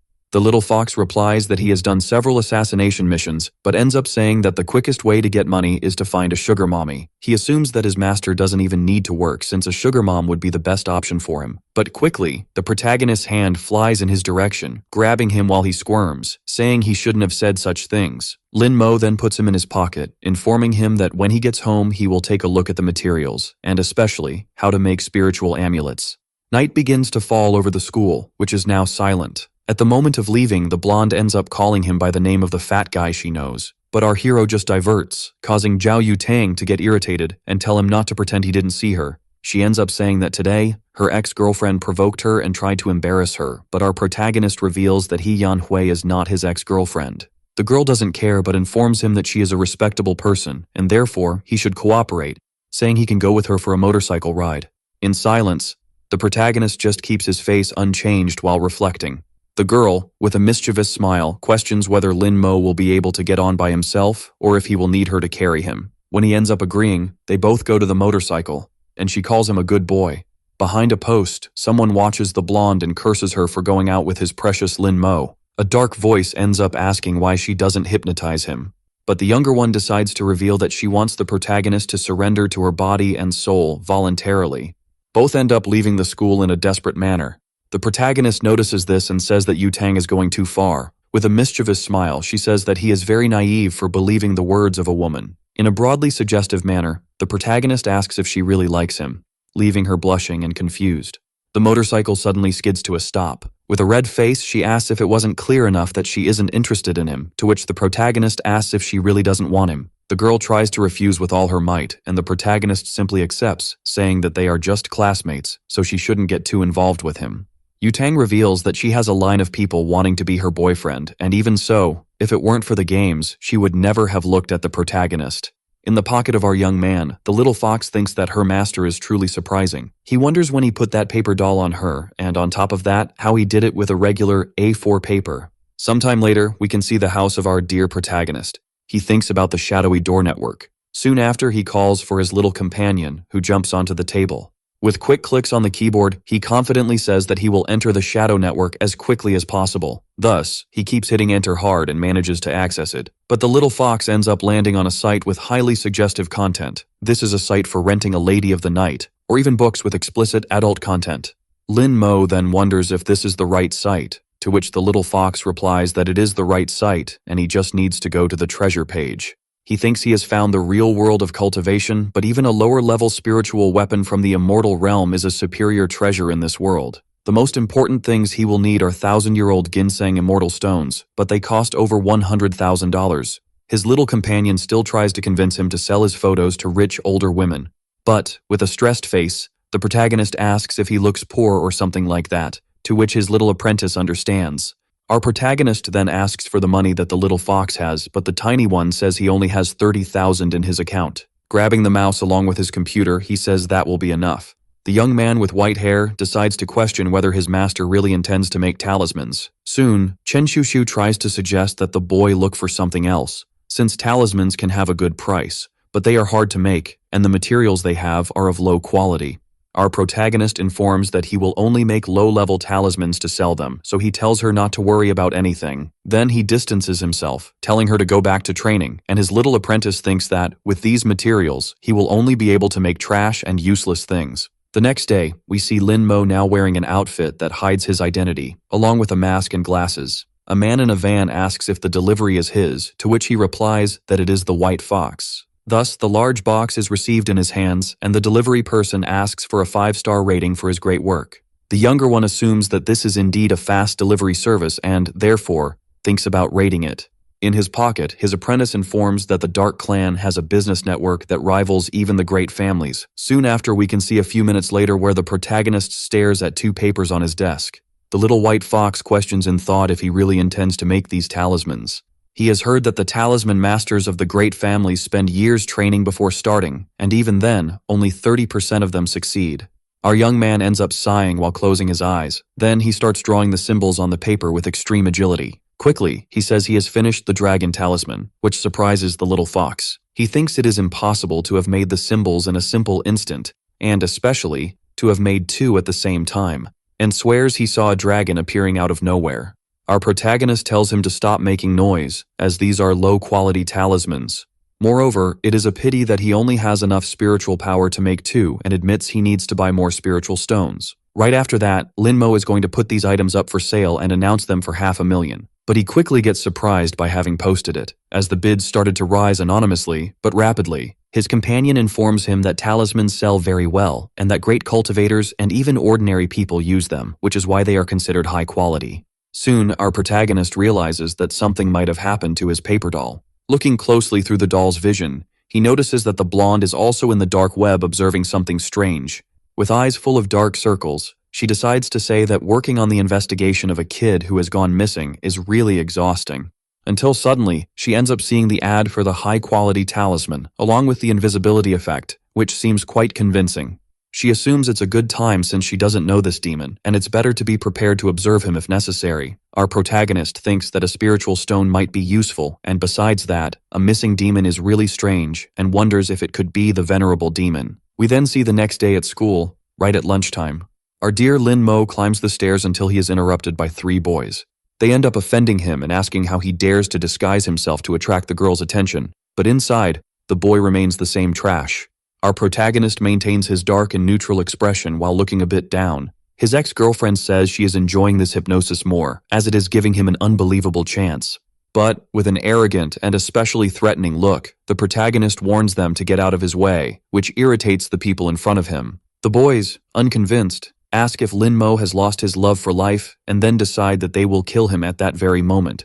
But before they can hurl more insults at the protagonist, he ends up being grabbed by his huge hand. Our young man pushes him against the wall in one swift motion with extreme brutality. The impact was so powerful that it knocked his consciousness away. And then, with an irritated look, our protagonist glances to the side. Seeing the two horrendous henchmen, he questions whether he really desires death.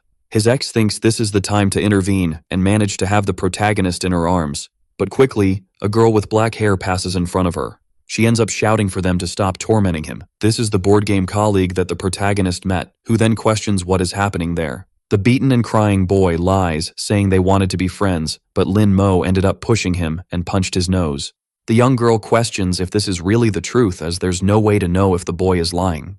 Soon after, the protagonist's ex starts cursing the girl, saying she stole her scene. Then, she pretends to have just arrived and asks if her protagonist is okay. As she heard there was a commotion and ran over, she asks if it was the girl who did this and thanks her, saying next that one day she will treat her to lunch to thank her better. Then she takes the protagonist's hand and calls him to leave there. But promptly, the black-haired girl ends up holding his hand. She, with a confident tone, says that this is really detestable, as a woman should not take advantage of a defenseless man. With a malicious and angry expression, the girl tells her not to come near her or get involved in her matters, as that is the best she can do. The protagonist tells her to leave her alone, as they can already go. Yanhui realizes she is losing control over the protagonist and, therefore, tries to use her hypnosis. But promptly the hypnosis was nullified and thus did not work on our hero. The demon accompanying her informs her not to use magic for the rest of the day, as he has a bad feeling. The black-haired girl mentions having heard that the younger one ended up rejecting the protagonist. Then she passes in front of her, leaving her angry by saying she feels sorry for her. But the brown-haired girl ends up standing there. Soon, trembling with rage, she can only think about how unpleasant this girl is, and calls the protagonist a shameless dog for not obeying her orders. Next, we see after classes where the protagonist arrives home. He is in front of the computer, along with his little companion. Then, Chen Shuchu ends up saying that someone offered 2 spiritual stones and a lot of money, understanding that this person really knows how to do business. Our protagonist realizes that the offer is from the blonde girl and wonders if she is a member of the Phoenix, adding that this could end up being a trap.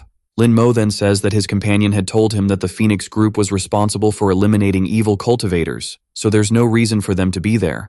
But the little fox reveals that a trap is not necessary, as the Dark Portal Network already cleanses all evil cultivators every day with the help of the Phoenix group. Next, a small notification pops up on his computer. He notices that the chosen meeting point was Fangtong Station, which is an apparently normal place. Even so, just to be safe, He goes disguised as always. His little fox ends up being perplexed to know that all this is unnecessary, as the website and delivery are completely secure. The next day, after classes, the protagonist managed to get the delivery. He thinks that, after the commission of 200,000 in cash, only 700,000 and the spiritual stones are left. But still, he didn't expect the quality of the items to be so poor in this world. Our young man then absorbs the raw material all at once. With a smile, he realizes that at least he will still be able to recover some of his spiritual power. Then he picks up 2 more talismans that he had made, thus releasing a huge dragon from the 2 papers. The protagonist informs his little companion to sell the 2 on the Dark Portal network, which he confirms. He can see the comments from people really praising whoever the master was that made these 2 types of talismans. Lin Mo thinks that this world is really backward in terms of cultivation, and it's strange for them to get excited over a simple first-level talisman. Quickly, his little companion becomes excited and perplexed, because someone offered 3 million all at once to the protagonist, but soon the price rose to 4 million all at once. Someone in a completely technological room asks if he has gone crazy, wondering how a first-level talisman can cost more than 3 million. Quickly, someone on the microphone just said that the invisibility talisman that was sold earlier was not normal, and that's why they want to find out about the manufacturer. At the blonde girl's house, she observes her state-of-the-art computer. Quickly, she starts to get even more irritated seeing something in front of her. Yu Tang then clicks her mouse all at once, thus adding another million to the talisman auction. Our protagonist just watches the prices rise with his arms crossed. He had to cover his little companion's mouth so he wouldn't disrupt. Quickly, the offer peaked at 15 million in cash. The comments are from people wanting to make a proposal to the protagonist and mainly asking if they can meet. Our young man realizes that all this is dangerous and decides to disappear for a while, as all the cultivators in this world will probably come after him. But at least he will manage to get something good and decides to check on the progress of the blonde girl who was betting in the auction. Sometime later, we can see the girl's house. Our protagonist notices that she is still investigating the disappearance of the boys, all of whom are virgin boys, and it seems to have something to do with the Demon King. Looking at the screen, he realizes that Yu Tang is doing real-time surveillance, but at the same time, our boy feels somewhat uncomfortable with that, as he didn't know she liked this kind of thing. She tenses up seeing such ugliness on her computer screen and then bangs on the table, saying that this boy is horrible and not even his hairstyle can save him.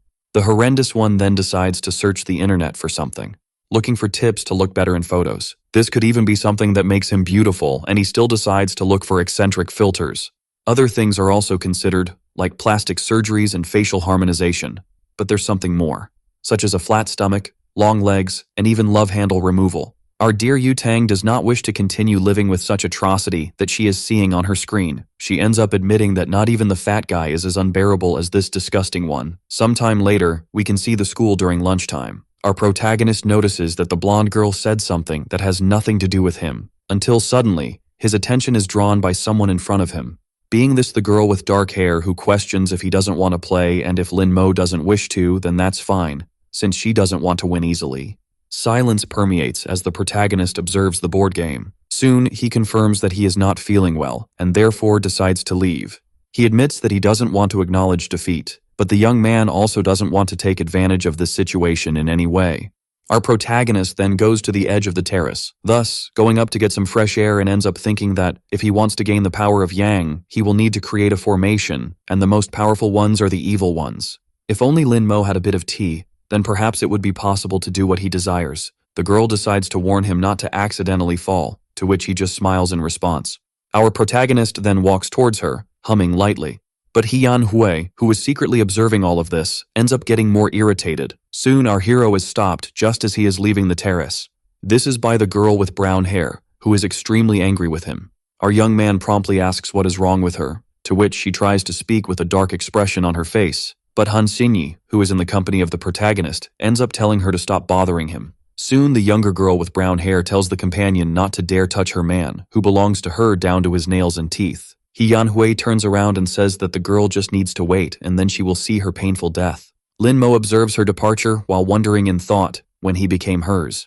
Sometime later, when night falls, we can see the house of the protagonist's ex. While she takes a shower in a stressed manner, she thinks and admits that she underestimated our hero. Yan Hui thinks she should have sought him out from the very beginning of all this, but she ends up admitting that this time, he will belong entirely to her, without any hesitation. And with a psychotic face, The girl declares that she will hypnotize him that very night to have the boy as her obedient little puppy from now on. Her aura spreads through the air until it reaches the protagonist's house. The purple energy approaches him while he enjoys his morning beauty sleep. But a barrier, a result of his energy, ends up holding back all that negative impact. His little companion wakes up and realizes that something happened, and even wonders what could have caused him so much torment while he slept. Quickly, Lin-Mo realizes that this is a remote hypnosis technique, and that he never thought someone in this world would use something like that to hypnotize this emperor. The next day, we can see our protagonist's school, where the girl with brown hair stands in front of him, blocking and preventing his path. She ends up saying that tonight he will get ready and go to her house. With eyes full of malice, she can only imagine the taste of his lips and becomes even more anxious for the night to arrive. But then she gets a psychotic look on her face, thinking that she really managed to hypnotize Lin-Mo and thus assumes that he will be obedient. On the other hand, our protagonist continues walking lightly, thus smiling as he realizes that it was she who hypnotized him last night. Soon it is revealed to us that our hero was able to stick a paper doll on the girl's back. His consciousness was already linked to the little doll that smiled at our protagonist. Thus, we can see him at another time in the classroom, until suddenly something catches his attention. This being the paper doll on his ex's body, which ended up disappearing. The reason for such disappearance was that the brown-haired girl found the little observer that was stuck to her, thus pulverizing it with her demonic purple flames. Her demon tells her that she is pathetic for not realizing she was being watched. With sweat on her face and tense, Yanhui wonders who could be the person that could suspect her enough to need to observe her. Her companion then informs her that whoever it is, it doesn't matter, since the young woman cannot let this person ruin her plan. After school, when the afternoon begins to fall, we can see our protagonist leaving and thinking that it is a possibility that whoever destroyed the paper doll is connected to the venerable demon. But since there are many cultivators in this world, he cannot act hastily, and therefore it may be necessary for him to go after the Phoenix group. If his calculations are correct, the blonde should pass by at that exact moment. In this world, the act he is about to commit has a very specific name. Being called especially fraud, the girl suddenly gets startled upon realizing she ran over the protagonist. Soon, the blonde stops her motorcycle while our boy hits the ground due to the previous impact. She asks why he left without looking both ways. With him in her arms, she questions if he is okay and says she will take him to the hospital. But with empty eyes, the boy simply rises, leaving her confused. With a devilish smile, Lin-Mo admits to having learned to be evil in this world he finds himself in. The blonde wonders what is wrong with him and even tries to pull him. But the protagonist reveals that he will go to his ex-girlfriend's house tonight, as the girl is waiting for him for a special night. She is surprised by such a statement, knowing that this is not in the boy's nature. Suddenly, surprise settles on her face as she realizes one more thing. She tries to call out to the protagonist, telling him to come back to his senses, but he ends up passing by her, leaving her completely dumbfounded. Yutang wonders if this fat guy really ended up being hypnotized, making a gesture with her hands to break the spell. She ends up drawing a star using her own fingers in the air, thus resting her hand on the boy's forehead. The shine in his eyes, which had previously faded, begins to reappear little by little, but quickly disappears again. She realizes it had no effect and wonders if the person who cast this spell is really that powerful.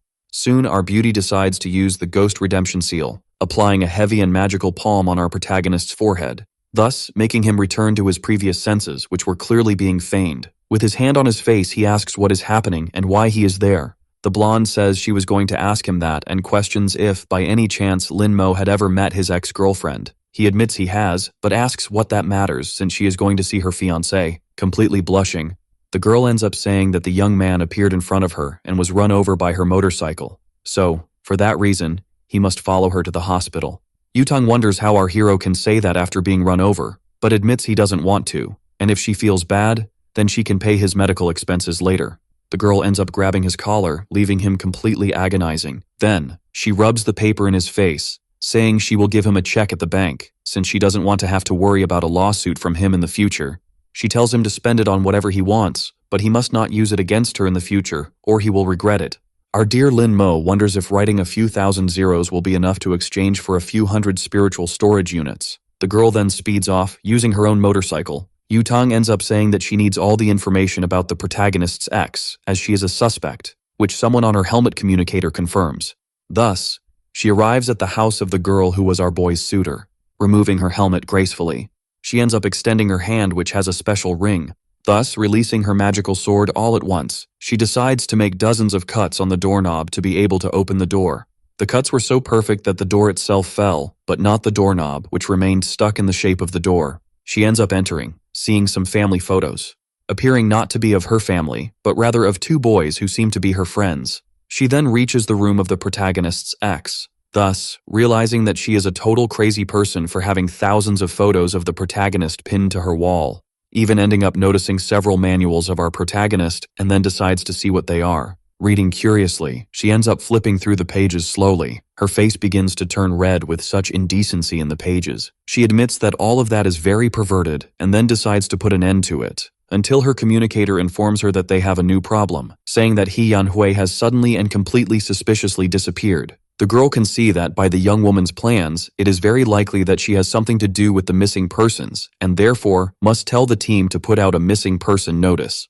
Soon after, she ends up thinking that He Yanhui is extremely clever for having thought of such a precise plan in such a short time. In the house of our protagonist, the night finishes covering the place. He begins to think that he has seen everything, and it's easy to imagine that his ex-girlfriend has some connection with the venerable demon, and therefore, the Phoenix group should prioritize her.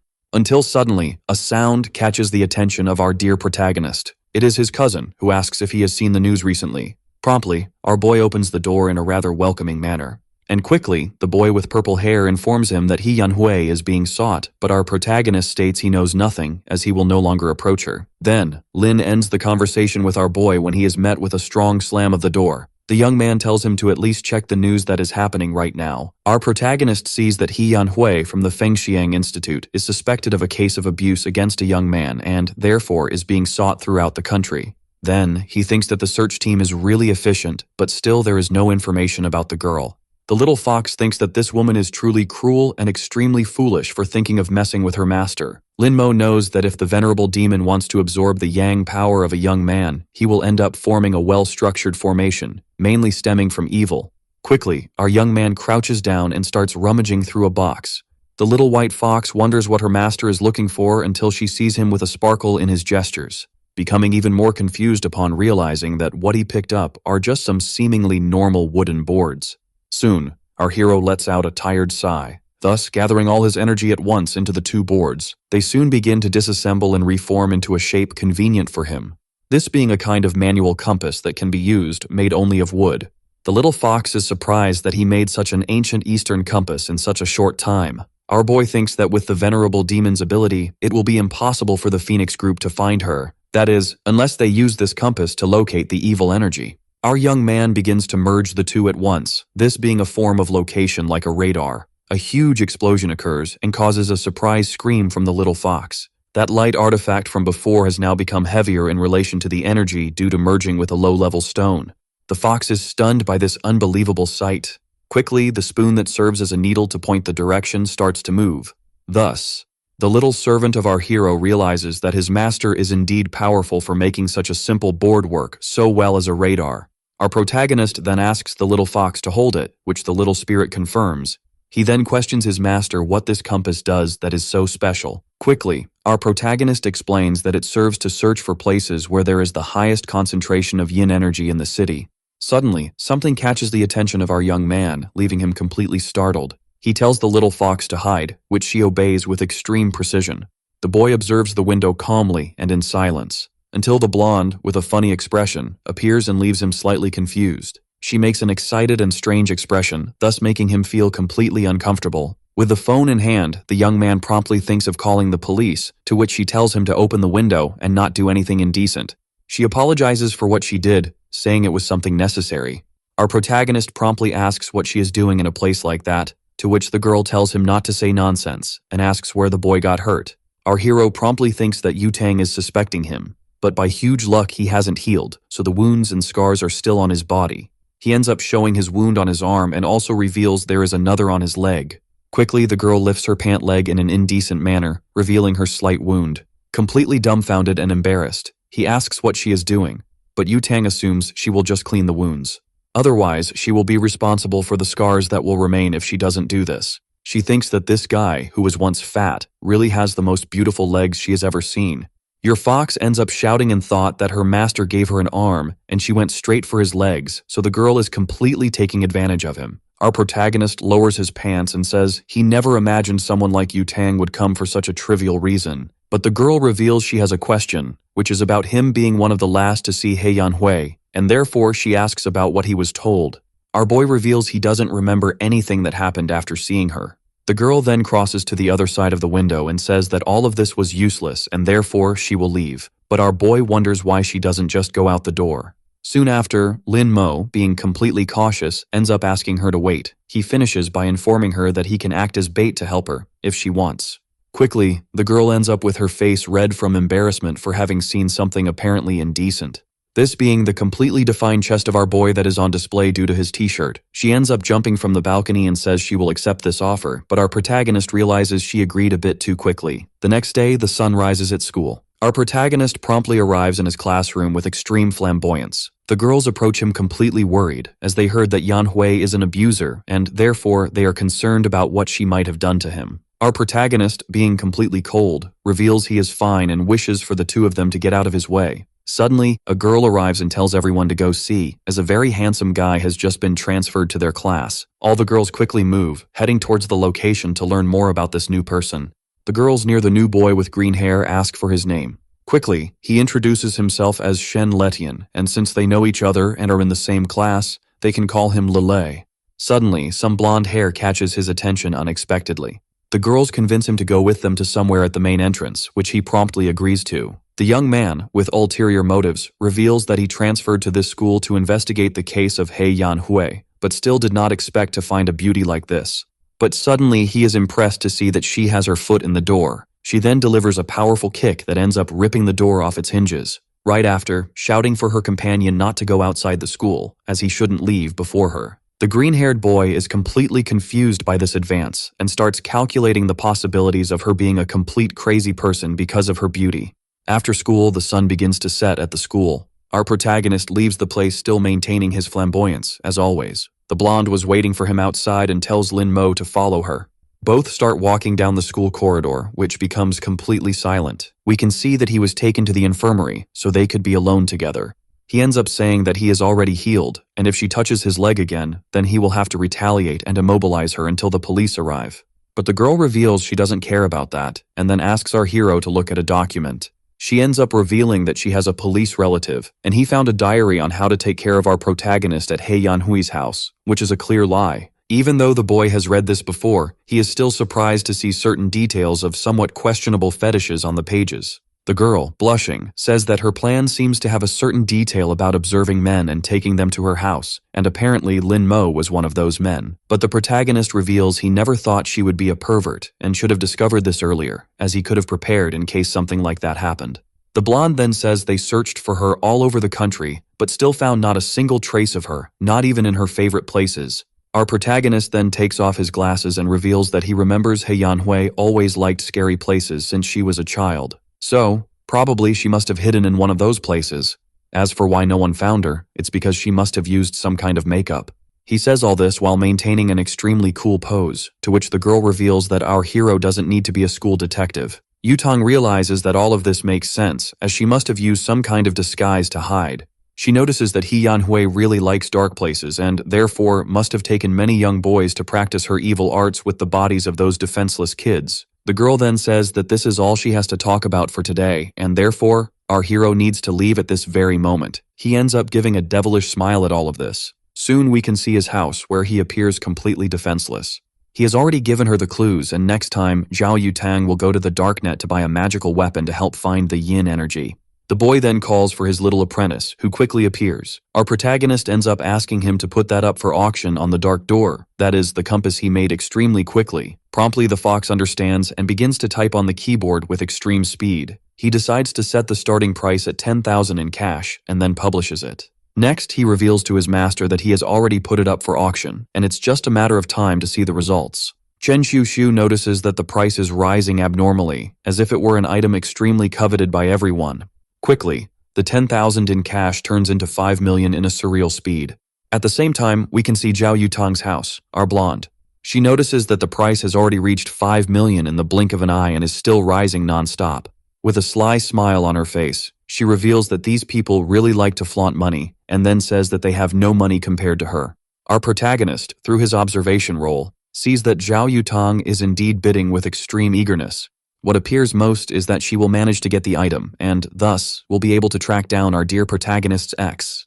Quickly, the price reaches the incredible mark of 10 million. The little fox realizes that it has achieved a surreal result in just a few seconds and wonders how many married women have that much money. Soon after, we see a day later, where the blonde is gathered with several other women and an old woman with a cane. She reveals that the place with the highest concentration of yin is exactly there. The old woman thinks aloud that this is a great treasure pointing hundreds of miles away and reveals the strongest yin energy, and therefore must be very rare. Our girl realizes that she is a specially invited expert by the group to help on this mission, and that it is not easy to receive compliments from this woman. Pulling her cane, the old lady reveals a weapon, and then says that she will explore the path ahead, and they should wait there. When the elderly woman approaches, a huge green and demonic hand suddenly appears in front of her. A gigantic explosion occurs, resulting from a special attack that the woman used at the right moment before being hit.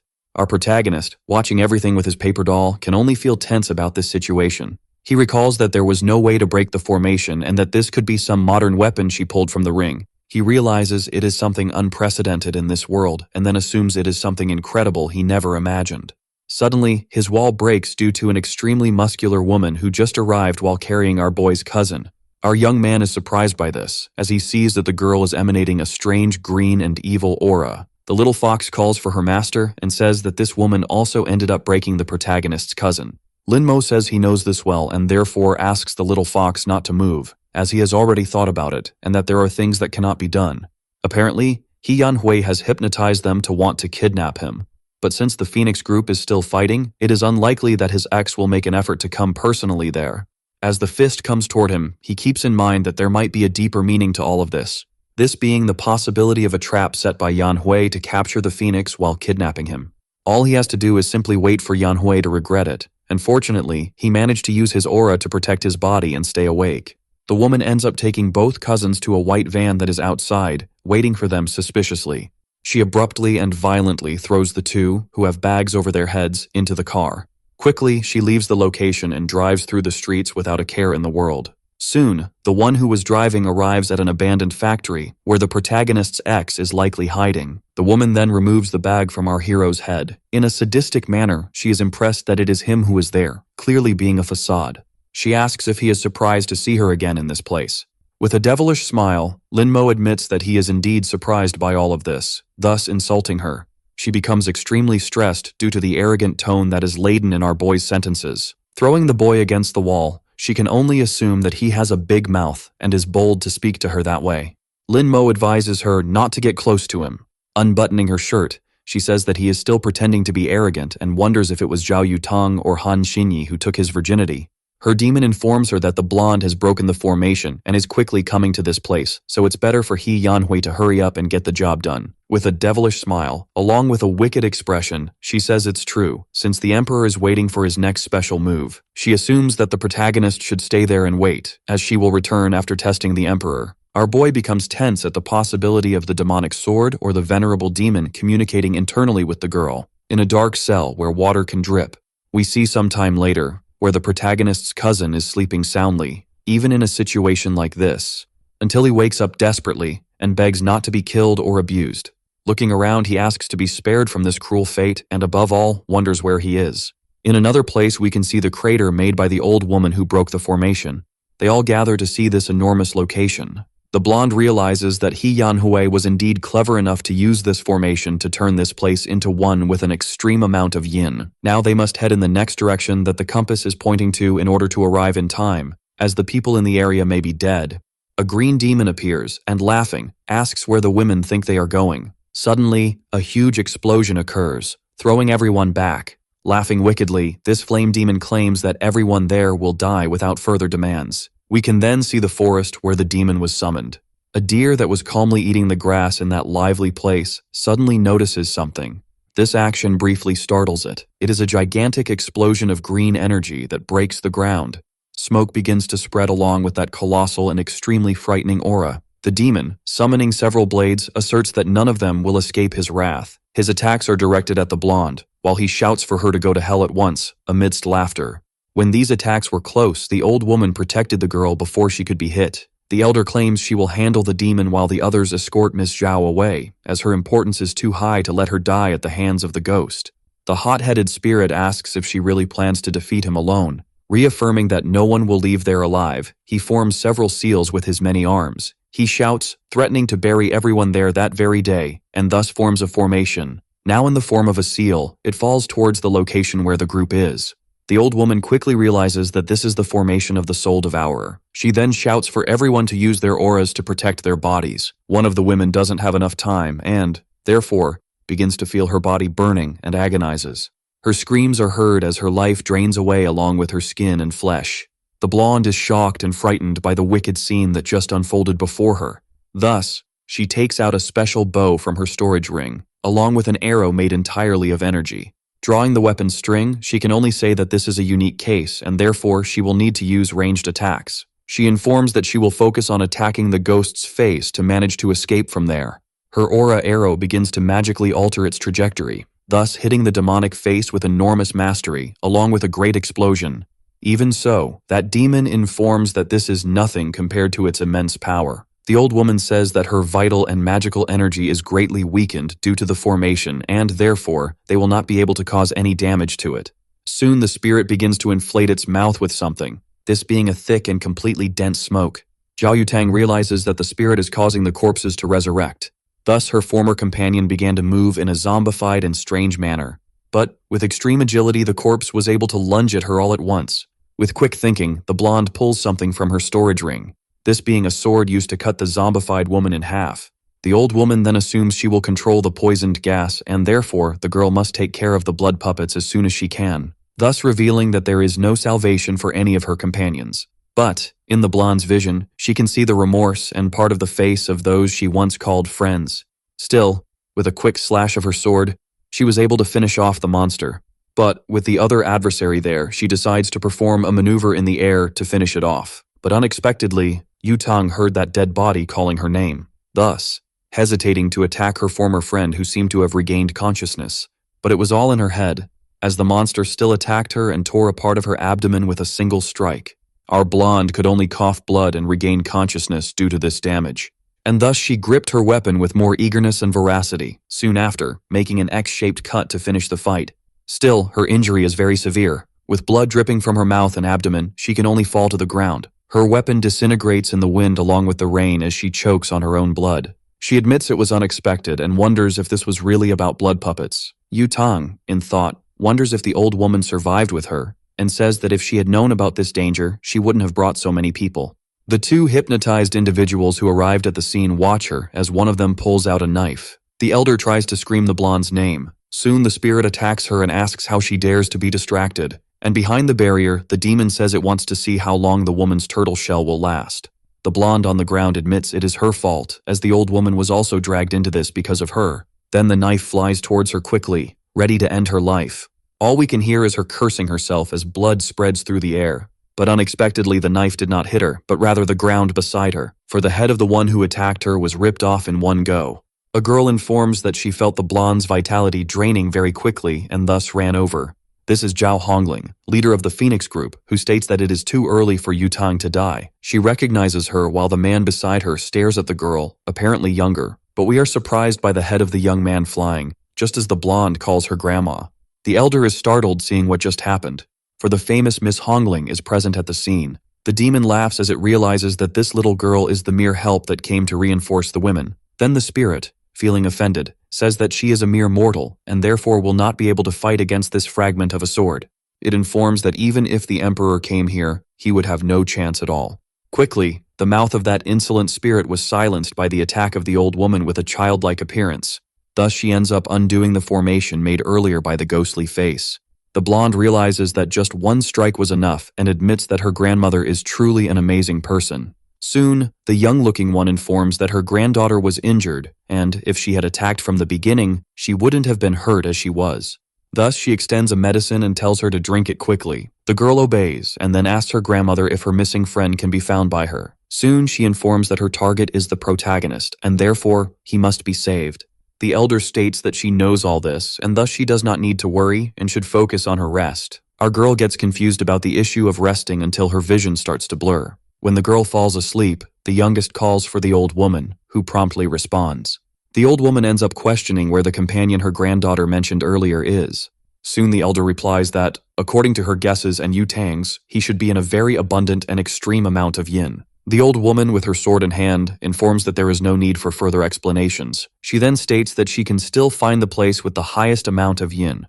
In a funny way, the sword begins to float and tries to rise, but it soon ends up falling in a presumptuous and even ridiculous manner. She tells everyone to hurry, as they need to take the blonde to HQ and treat her wounds, while the elder will go to the supposed location with the highest amount of yin. She then darts towards that location, informing that she will see them later. We can see the abandoned factory where our protagonist is located. His ex-girlfriend, now possessed by a demon, begins to perform a ritual. The fox, along with the protagonist, asks what she is doing. Our protagonist informs that she is absorbing the yang power from these men to increase her own powers, and the price is that she will age.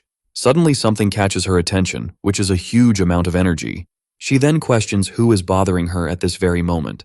Until, suddenly, we can see the blonde's grandmother outside. Yanhui opens the door with a sulky and distressed face. She wonders what a girl is doing there, and more importantly, questions if she is hurt or lost. The younger-looking one calls the girl Auntie and ends up saying that the little bastard is there. Confusion is visible on the face of the protagonist's ex with this affirmative statement. Inside the place, the little fox asks if it's not bad to leave him unconscious when he wakes up, but our protagonist explains that he doesn't need to worry, as he is resilient. Until, suddenly, a huge explosion occurs, startling him at first. Something flew from the door to there and ended up crashing against the wall, this being the protagonist's ex, who is now impaled by the little girl's enormous sword. The girl, floating, informs that they are just getting started, so Yanhui cannot be complaining. Sitting on the sword, the little one questions if the younger girl will not respond. That was extremely unexpected for the ex-protagonist, and the younger-looking one ends up asking her to at least fight a little. With her hands covered in green energy, the girl begins to pull the sword from her chest, thus ripping it out and cursing as she throws the sword up. The little girl starts to float in the air, finding the scene amusing from her point of view. Then, the ex-protagonist throws the sword while telling that brat to go to hell. The attack was powerful and especially strong to an immeasurable level. Still, the wound in her chest begins to throb with pain, while her shirt tries to bear the weight of her melons. She wonders in thought who that brat is. On top of the sword, the apparently younger girl asks if that's all, as the fight seems to have reached its end. The ex-protagonist then asks her demon what she can do, as she is no match for her. But upon receiving no response from the demon, she remains confused. We can see a day ago, in an unknown house to us, where the protagonist's board game friend is staring at her past self. Both seem uncomfortable with that strange connection. But soon this is broken by the girl, who lets out a sigh. She reveals that in fact, she is tense because this is game number 146 that has just begun. But suddenly, something bursts into her thoughts, catching her attention. This being a strong chi from a demonic sword. We can see a distant cabin in the forest, which is apparently isolated. The boy in the demon's hands starts screaming to be let go. Then, the boy asks if the entity knows who he is. He ends up revealing that he is a member of the celestial demon sect. The demon is not surprised by this, and even recalls that the young man is indeed from the celestial demon sect, but informs that a sect as good as fertilizer like that will not be difficult for him to massacre. With tearful eyes, he realizes that this chi is extremely powerful, and therefore asks for help from someone. Suddenly, a huge explosion occurs at the door of the residence where the demon was sheltering. We can see a huge trail of dust rising and falling from the entrance that was opened. Suddenly, a leg passes by, belonging to a woman who has just entered. She stomps down hard and imposing against the ground, almost like a threat. The spirit itself realizes that this chi is not normal, as it belongs to someone unique. The one in front of him is, in fact, his long-awaited mistress. Crying, and with a red face, he starts shouting for her while running in her direction. The girl ends up pushing him with her foot and telling him to stop making such a fuss, to which he agrees. The girl recognizes him as the demon who allied with He Yanhui. He agrees and says that she is right and thinks that this familiar feeling of being stepped on is indeed his master. The girl heard someone asking to be saved, this being the boy from before, who explains he is the son of the patriarch of the celestial demon sect, and therefore must let him go, and then he will do whatever she wants. Then the young man explains that the sect specializes in cultivating magic and is no less powerful than the Phoenix group. The girl seems surprised by such a statement, and then approaches. Soon, sitting on the demon and saying that she lacks men, only dogs to obey her. She tells the flame spirit to keep the boy alive, as he is a good lad, to which the spirit confirms. The green-haired boy thanks for having his life saved. but with a vacant look, he states that now that his life has been spared, he will be her slave. However, he quickly ends up falling asleep, infuriating the demon who tells him not to be foolish and disrespectful to his mistress.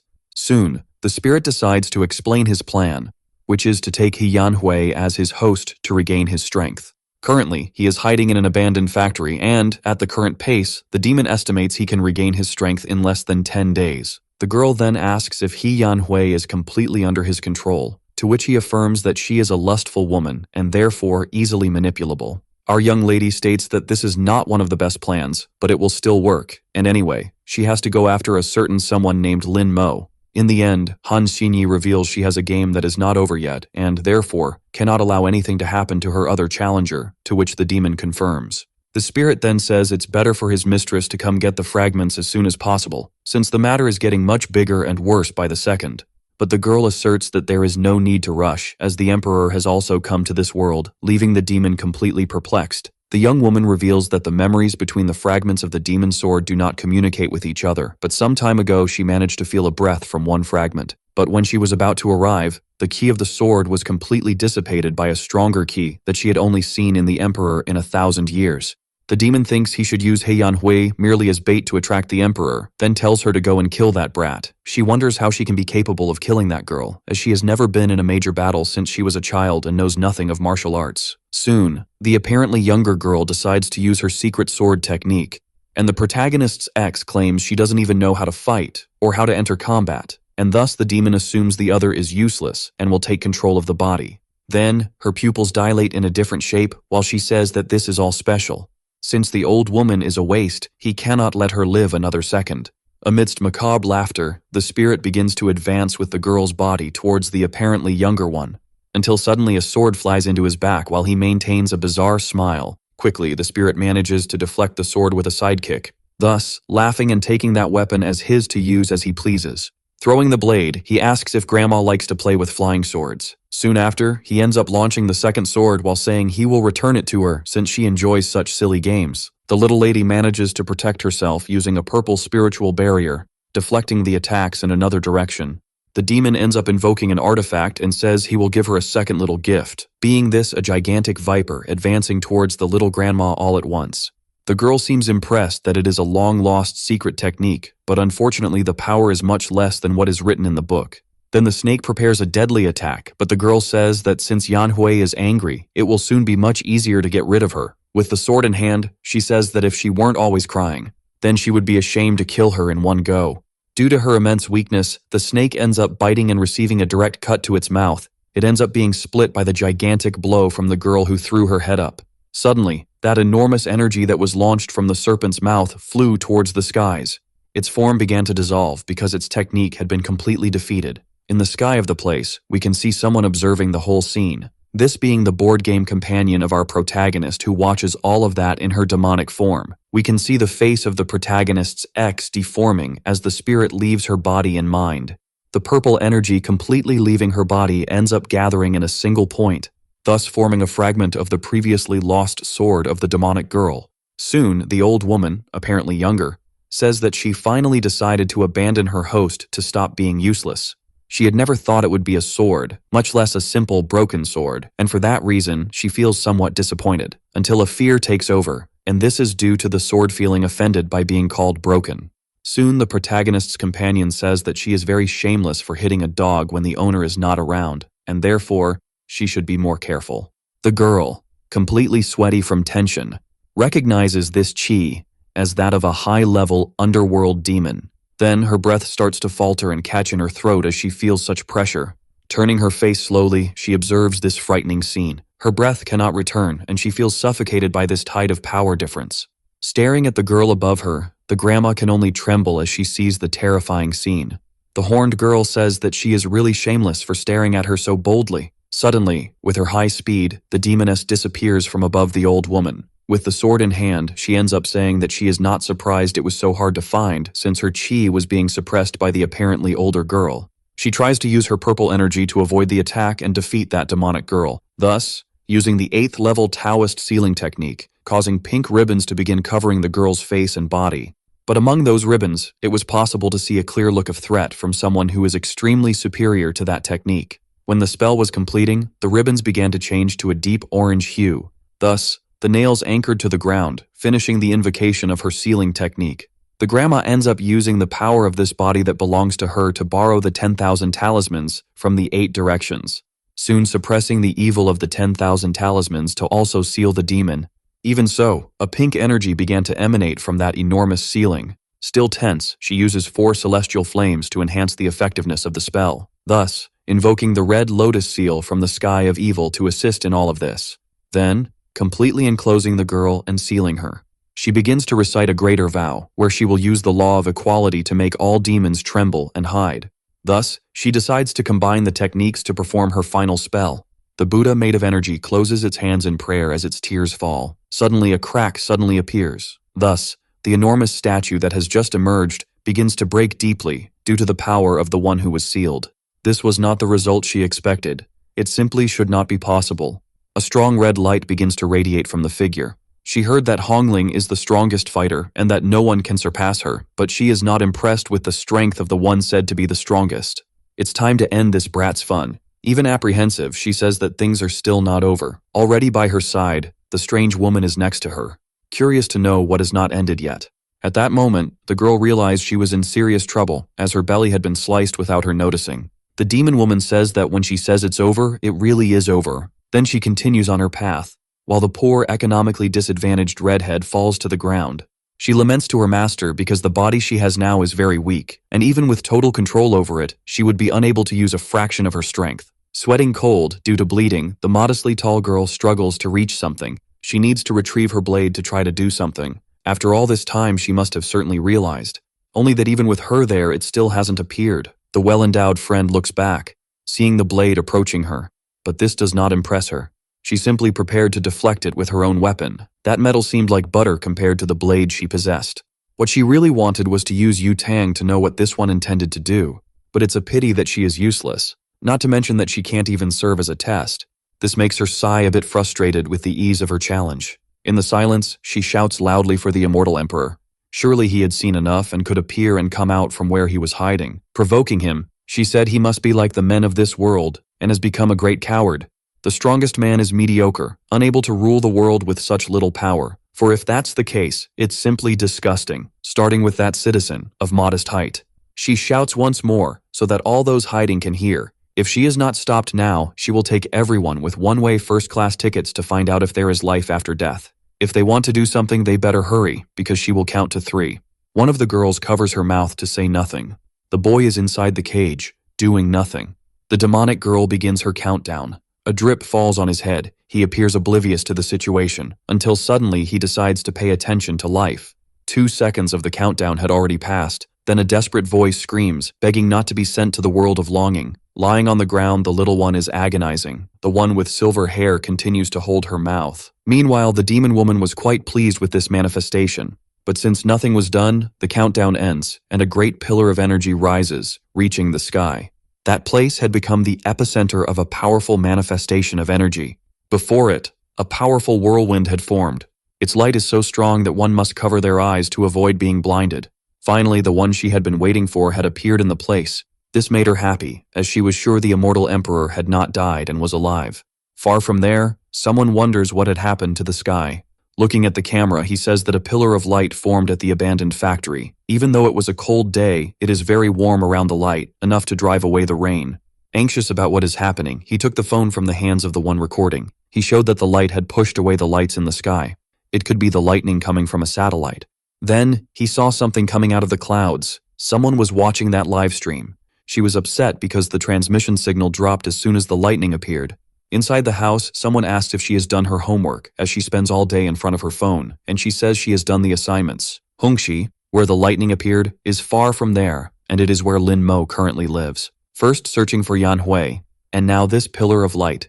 The day has been long and not calm. As soon as she opened the door, the emperor appeared, pushing the demon woman by the head. Even after they left, the wind continued to blow through the place. Finally, the air calms, and the window is destroyed. The girl has no idea what just happened there. They simply crossed the entire building. The demoness says that without the sacred sword, he is like an old man without Tadalafil, completely useless. Delivering a blow, she says that now he is just a punching bag. The force of the impact sends him crashing to the ground, destroying the nearby structures. Not satisfied, she began to condense aura between her hands. She was preparing a massive attack. To prepare it, she is chanting an incantation.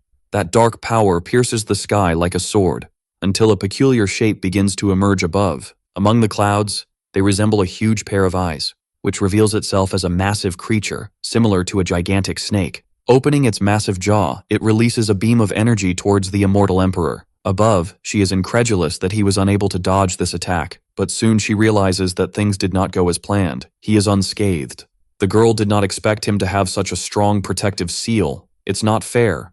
He knew that demon kings are cruel, but it seems their descendants are even more so, not caring for innocent lives. Seeing her, he realizes that the apple doesn't fall far from the tree, and that the son is identical to the father.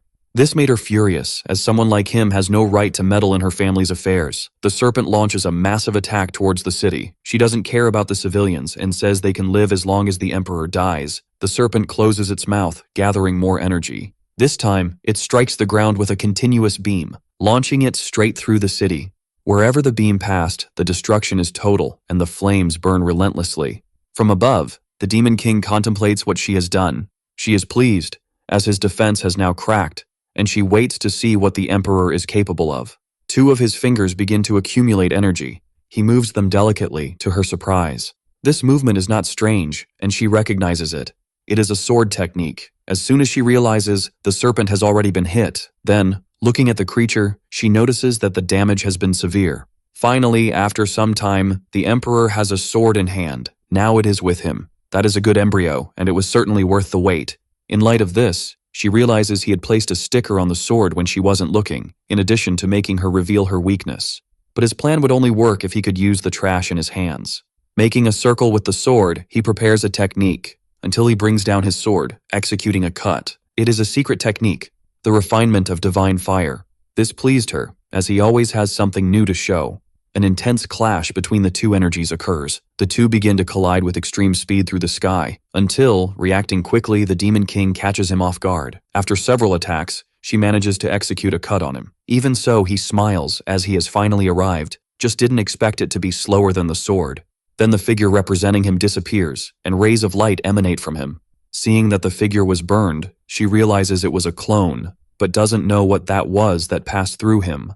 Then, a small paper doll appears before her, completely pierced. Meanwhile, two fighter jets approach, unleashing bursts of fire. She thinks this was also part of the Emperor's plans, but modern weapons have no aura. They are just projectiles with speed. Not impressed by this, she executes a movement with her sword, jokingly saying they are brave. Even so, one of the jets manages to evade the aura attack, launching a missile towards its target. But for her, that attack is too slow. However, the missile was able to correct its course. This, the Demon King did not expect. Being engulfed in a massive explosion, the target had been defined, and the jets continue to fire their weapons. A large barrage of missiles explodes upon contact. Everything is going according to his plan, but modern weapons won't be able to hold her for much longer than a minute. Without his sword, he is no challenge for her, so he needs something as powerful as his sacred sword. The forge had already been completed during the battle. Now, only one last crucial step remains. He sighs, as he will now begin the cooling process. With little fuel available, they prepare to return to base, until an eruption occurs on the city ground. A huge misshapen hand grows towards the sky. It grabs one of the jets. On the radio, he warns the others to get away from there as soon as possible. The other jet tries to distance itself from that hand, but it is struck by her, who used its companion as a weapon. A creature without eyes appears, roaring furiously. The creature is colossal, and near it, the buildings are like small structures. From above, the Demon King says, "This is what happens when they meddle in her fight. Now they all need to die." Someone tells her that this beast is walking spiritual energy, an excellent opportunity to end the Emperor before he executes what he has planned. However, from above, something catches her attention, causing her focus to be captured. A small, sniveling child is crying, searching for his father. While crying, he says he is very scared. While she screams for her father, one of the creature's paws moves toward her. It won't be long before he turns into pate. The Demon King watches closely. The little boy continues to cry, unaware that he is about to become sandwich filling. This scene made her close her eyes and start to remember something, from when she was also small and looking for her father. With all this destruction, the city is in chaos and all exits are congested. In the middle of the traffic, a call goes unanswered. The young man says his wife never answers him, even when it's important. Unfortunately, they can't get a phone signal. But from the news, they discover that the monster that had appeared in the city center has suddenly disappeared. Inside the car, the young man is worried about the rain that has started, and his daughter says she saw on the news that there was no rain forecast for that day. Beside the bridge, a large cyclone is forming, gathering water in its body. Some curious onlookers get out of their cars to film it, completely dissociated from reality and the risk it may represent. In the midst of it is the Emperor's glowing sword. He is the one manipulating the water to cool his sword until the energy condenses, releasing a shockwave that creates waves in the water. The force of the wave sweeps the cars off the bridge and surely must have swept away the fools who were filming. After that, what had formed there was a large volume of mist. The girl gets out of the car, defying her father's warnings to stay inside. She looks at where the river was and doesn't understand how this is possible. All the water that was down there has disappeared, as if it had been drained. Above, the Emperor stands before his sword. He brings one of his hands closer to the weapon's hilt. As soon as he touches it, an intense luminous energy is released. The source of light could be seen even within the mist. So great is the energy released that the fog is immediately pushed away from the place. Now, the blade he has been preparing is ready to slice the unwary. He looks at the fruit of his effort. That had been a wait too long. In the mist, the Demon King says he has been foolish while reaching out to a child. She says she wasn't there waiting for him. The little snot-nosed boy smiles, for he has found his irresponsible parent. They embrace, and the Demon King tells the adult to get out of there, as the place is not safe. It's not her style to prolong fights, so she intends to end this quickly, just as they did in her other life. In light of this, the Emperor agrees with her. Positioning his sword above his head, she begins to chant an invocation ritual for the street blocker. Not to be left behind, the Emperor also invokes an entity, but his has Christian colors. She swings her sword, unleashing a dark attack. The Emperor reacts with an attack of Shunin hero color. The energies collide in the sky violently. That was what she was waiting for. And since he has a sword now, there's no room for excuses when he loses. Positioning his fingers in front of his face, the Emperor prays. His face bears markings, and the sword he had made disintegrates. Looking at that, the Demon King realizes this is a forbidden sword technique. That's what he did last time, and she should have prepared her demonic sword for this. As in its current state, it is no match. Without the strength to resist the hero's technique, she is struck. A great beam of light continues advancing toward her. In the sky, a mysterious rift begins to appear. Opening slowly, it reveals another dimension. In the face of such power, even the sky is cracking. Completely wounded and without strength, she acknowledges that this is excessive. The Emperor stands before her, watching her closely. Looking at her, he says a winner has already been defined. But someone says that things have only just begun. Very wounded, the Demon King says something about what she is seeing. That was the other half of the magic sword. The sword speaks and says it had hidden very well to gather its pieces, but the woman had many of them with her. Very wounded, she says that not even that fake sword would be able to deal a fatal blow to her. Soon she will recover from her injuries, and unlike him, she still has a magic sword. Even if it is a mediocre victory, the winner had already been defined. Unexpectedly, the sword pierces her from behind, exiting through the middle of her chest. The evil sword does not take orders from someone whose energy is so weak. Now, both will die in that place. The evil sword wanted to start with the weaker one first. Sending her back home, in this case, hell, it advances swiftly. So he strikes violently the place where the Demon King was. But something was wrong there. There were missing entrails, and only concrete remained.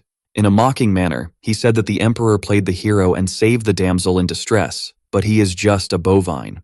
Almost out of strength, she asks to be placed on the ground, as she did not consent to this touch. Being saved by the Emperor is worse than being cut by the evil sword, and more hateful than being a bald woman. Looking at her, he asked her not to act deconstructed and to save her energy if she didn't want to die right there. He has a plan, but he needs her help. The sword had transformed into a huge monster, and as a good gossip, she wanted to know what they were whispering about. This made her furious, as she also wanted to listen, since she loves a good gossip. With her eyes closed, the Emperor prepares another spell. It is the Prison of Light, and several beams of energy appear descending from the sky. They strike the monster sword, pinning it to the ground. This left her surprised, as now, besides being unable to move, she wouldn't find out what they were gossiping about in front of her. This prison can only be destroyed with Yang power. It is not possible that a powerful sword like her cannot use a bit of Yang energy, and maybe she really can't, besides being incompatible with this new world. This comment left the sword so outraged that if she had a traditional brain, she would have suffered a severe stroke. Gathering her strength, she breaks the prison, showing her physique of a juice enthusiast. The sword was not afraid of needles, nor of underground laboratories. Showing her shape, she asked the powerful emperor if he still has the courage to disrespect that physique with 3% body fat. Preparing a powerful punch, she says he has little key and is holding a dying nag in his lap. Besides being shameful, she will send both of them to hell now. However, with the girl in his lap, the emperor snaps his fingers. The monster sword was struck above what would be her floating rib. If she had a liver and were an alcoholic, it would have been fatal. Realizing that the damage was extensive, she wonders how it was possible. It seems she really was an alcoholic. As she collected all the fragments, his piece must also be in this trembling body. He transformed this fragment into bait after refining it. It was his trump card against the demon, but he ended up using it against the sword. The monster panics as her yang energy is leaving along with her rented shape, running out of juice in her veins. Now it is the Demon King's turn to do her part, which, to the sword's displeasure, began to absorb her energy. Returning to being a thin and withered object, the sword becomes desperate as she wanted to stay in shape. With a clink on her blade, she curses them. She was right. The sealed yang power in the sword is still in his body. Now it is time for them to settle their differences. A large tongue falls in front of them. That is the beast of chaos, and the sword celebrates, for God had not abandoned her. Happy, she wishes them both good luck, having to deal with this monstrous creature now. Looking at the emperor, she says she acted as agreed. Now she wants to know what the next step is. He looks intently at the sky. Their next step is to fix that crack. But she is a demon. She only learned destruction techniques. Repair is not her forte. He released her to leave, as he can do this alone. He just asked her to remember what she promised him. Faced with the problem, he joins his hands and his eyes begin to shine. Separating the palms of his hands, there is a small source of energy. He releases it to the creature, commanding it to return to the other side. Thus, he orders the fissure to close, and the creature that was in it was pushed away. Immediately, the crack begins to close in the sky. Seeing all that, the demon is impressed by so much power. With his mouth full of blood, he says it is not that simple. He coughs, completely exhausted. Having done that left him with not a drop of energy remaining. Unexpectedly, a hand holds him, preventing him from being sucked into the crack. The demon woman asks him to hold on a little longer. Demon tradition says that the more lives they take, the stronger they become. But she did not get stronger after all that killing, and realized that her intention was just to provoke him and then bring people back to life. This, for some hard-to-understand reason, left the demon with flushed cheeks. Believing in her, he would resolve the situation and let her deal with the consequences, for he believes in the word of the Demon King. He hoped she wouldn't change her mind after saving him, and now she is literally saving him. Already with her body inside the rift, she tries to pull him back. Then she warns him that it is closing, and that he is not moving. Realizing that the worst would happen, she calls him one more time. Calmly, he says that even knowing people would live again, she still saved that little snot. Hearing this, she was immediately surprised. The emperor says a few more things to her, which went unheard. Finally, the rift closes, and he is left on the other side. This left her outraged, for not having been able to, until she notices something unusual nearby. A small flame figure, which is in her hands. The sun is setting, and she is sitting atop a building. Thoughtful, she looks at what the emperor had left for her. This makes her sigh, a bit disappointed. Raising her hand high, she begins to gather a large amount of energy. And from this enormous sphere, several beams start to shoot out across the city. The intense glow reflects on her face. But as the sphere diminishes, the glow also fades away. Once the energy is gone, she coughs a lot, weakened by what she had done. Reviving a person costs 100 years of cultivation, and all those people would cost much more. Finally, she had done everything she had promised. The doll she had received is dissolving in the sky. Meanwhile, she remembers the immortal emperor, especially when she was dying in his arms. For she had blushed at what she had heard from him. For some reason, her mind can't shake that gray-haired figure. All that crosses her thoughts is the image of his face. Now, she remembers him with a special fondness. The woman is lying in her bed, sleeping like a rock. In her mind, thoughts pass that the woman with red eyes is a demon, and that they shouldn't mess with her. A demon extends a sword to her to kill the immortal spy who had already killed many of her kind. But she is just a child. The adult urges her to get the job done quickly. Her hands are hesitant before the task. With patience running thin, the adult pushes her. Thus, the blade penetrates the prisoner's belly. That had been too intense, for she was just a child. This kindness is a weakness that would one day turn against her, says the adult. Gradually, the dream begins to change. It is she who should think better about this. Now her eyes encounter something else. The immortal emperor is being sucked into the rift. She just wants him to shut up and try to be saved, but he comments on what she did to the lost child. Those words leave her agonized, and she asks him to be quiet. But the emperor only responds with a discreet smile. He knew she wasn't a good person, but he didn't expect her to be bad. After this troubled and intense dream, she gets up from her bed. Her hands grip the sheet, for she is shaken.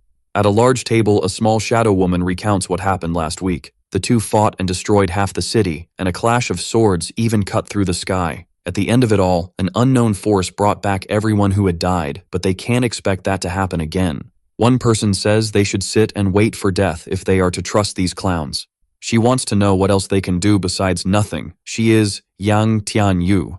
The holy Yaoqi doesn't believe that a sword cut was capable of separating the sky and opening a rift. The sword saint felt embarrassed by this narrative, as she is unaware of such a technique. Li Xinran says she shouldn't feel that way, as no immortal would be able to make a hole in the sky. The guy who likes body modifications says that the elder Zhao turned into nostalgia with a single blow, and they wouldn't stand a chance either. Yu Tang, who has ample attributes, asks his grandma if the people there gathered just to complain. Grandma Bayan told her granddaughter to be more polite, as she had already spoken with another elder about how they would deal with this problem. Since ancient times, her clan has cared for the oracles, arms of the divine path that govern the world today, defending the righteous path and eliminating heretics. But the oracle left an enigmatic message, to drink this tear and do what is right, and they sealed it even without knowing its effects. The blonde wants to know what this tear has to do with them and their plans. Your grandmother remembers that when she arrived at the temple, she had so many wounds that her chance of survival was slim, which made the blonde want to know how she is still breathing. The seal they had made broke, and its contents decided to merge with her. She is now the daughter of the destiny of paradise. This is their trump card, and they need to help Yu Tang practice. One of them wants to suggest a man from his clan to pair with her, assisting in her cultivation. But the little shadow says it needs to be a person with pure yang energy, which shocks the blonde that they are taking this seriously. A man with that energy is naturally very handsome, so they would have to choose the most beautiful one, which makes the blonde even more uncomfortable. The guy with the piercing says it also needs to be someone young, as an age difference is counterproductive, and they should look in schools. That's why there's a beauty contest going on. Hearing this, the blonde was upset that she couldn't voice her opinion on it. Now the girl with the red eyes has learned about this news. This is necessary for Yu Tang to be able to double his cultivation. It will be a beauty contest among students, which puts him on the list of potential candidates. She wants him to win so they can get closer to the Phoenix group and the Daughter of Destiny. In the meeting, they talked about one more thing as well, and she wants to listen. They will use everything they can to find the Emperor and His Majesty. After hearing this, she let the young man go. A week has passed since everything, and her aura has still not recovered. This body is weak, and since her last resurrection, her foundations have been damaged. Even though this world is not dangerous, things have become complicated with the rebellion of the magic sword, as the Emperor and the demon sword are her enemies. She will stay hidden as Han Xinyi for now, but while recovering, she will go after the sword first. She says she will keep this pot, and the man tells her to go to the next register. He also asked if she likes monarchs, which made her embarrassed. A little girl with fox ears greets her master. She wants to know if he is okay, but the young man is meditating, very focused. However, he had warned her to observe Yu Tang with the paper doll, so she summarizes to him what happened in the meeting. She didn't hear well, but she mentioned the beauty contest and about doubling her cultivation to face the Demon King. Besides that, they want to know where her master and the demon are, so the young man dismisses her, as he needs to concentrate. The use of forbidden techniques affects this mortal body. It's as if he has no power at all, and he will have to keep Lin Mo below the radar for a while. He makes a precise move on the board. His opponent had lost once again to him. She acknowledges this but thinks she only let him win because he was kidnapped because of her, and she believes the mortal would never defeat her. She remembered that she had promised him a wish if he defeated her, and that from a guy like him, it must be a request to go out together or something like that. To her surprise, he said that it was boring and they would talk about it another time. She hadn't played well today. She even seemed sleepy and should have washed her face before going to school. This made her furious, as she tried to be nice to the mortal, but that only inflated his ego more. She would never let him win again. A young girl greets Lin Mo as she hadn't seen him all day. She said there's a beauty contest going on, and she and her sister would vote for him, but the young man is not on the list. This is too boring, so he doesn't want to participate.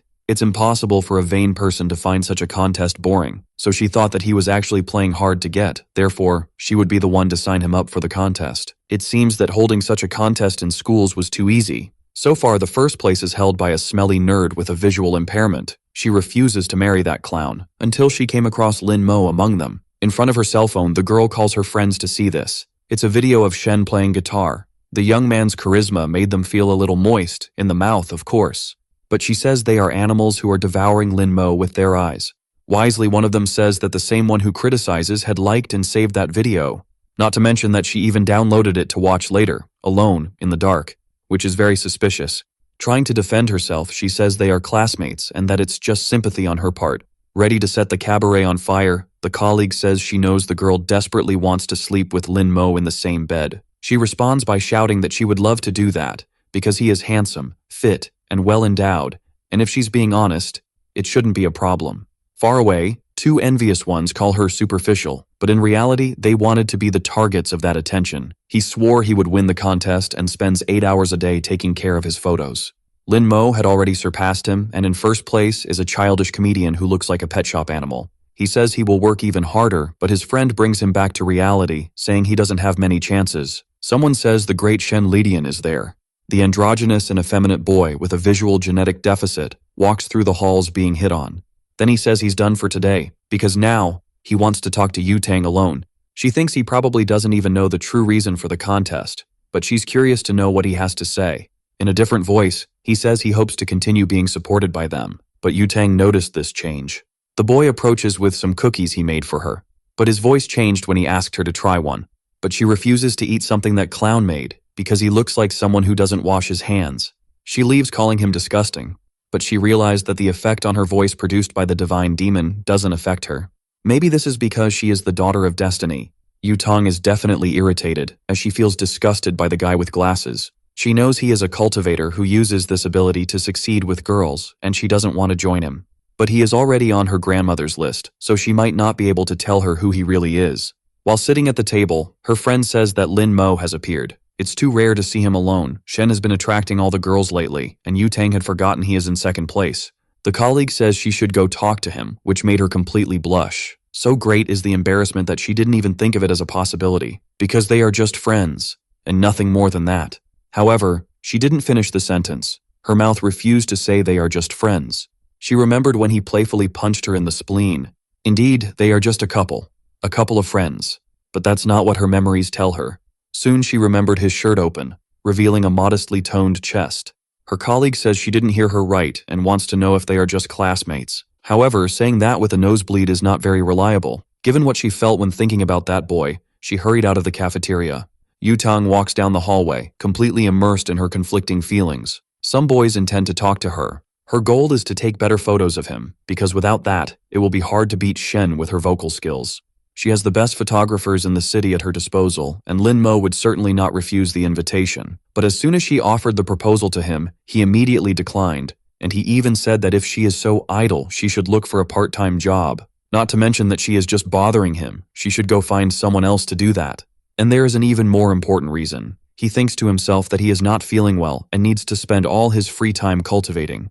But to her, he said he was recently kidnapped and prefers not to trust girls.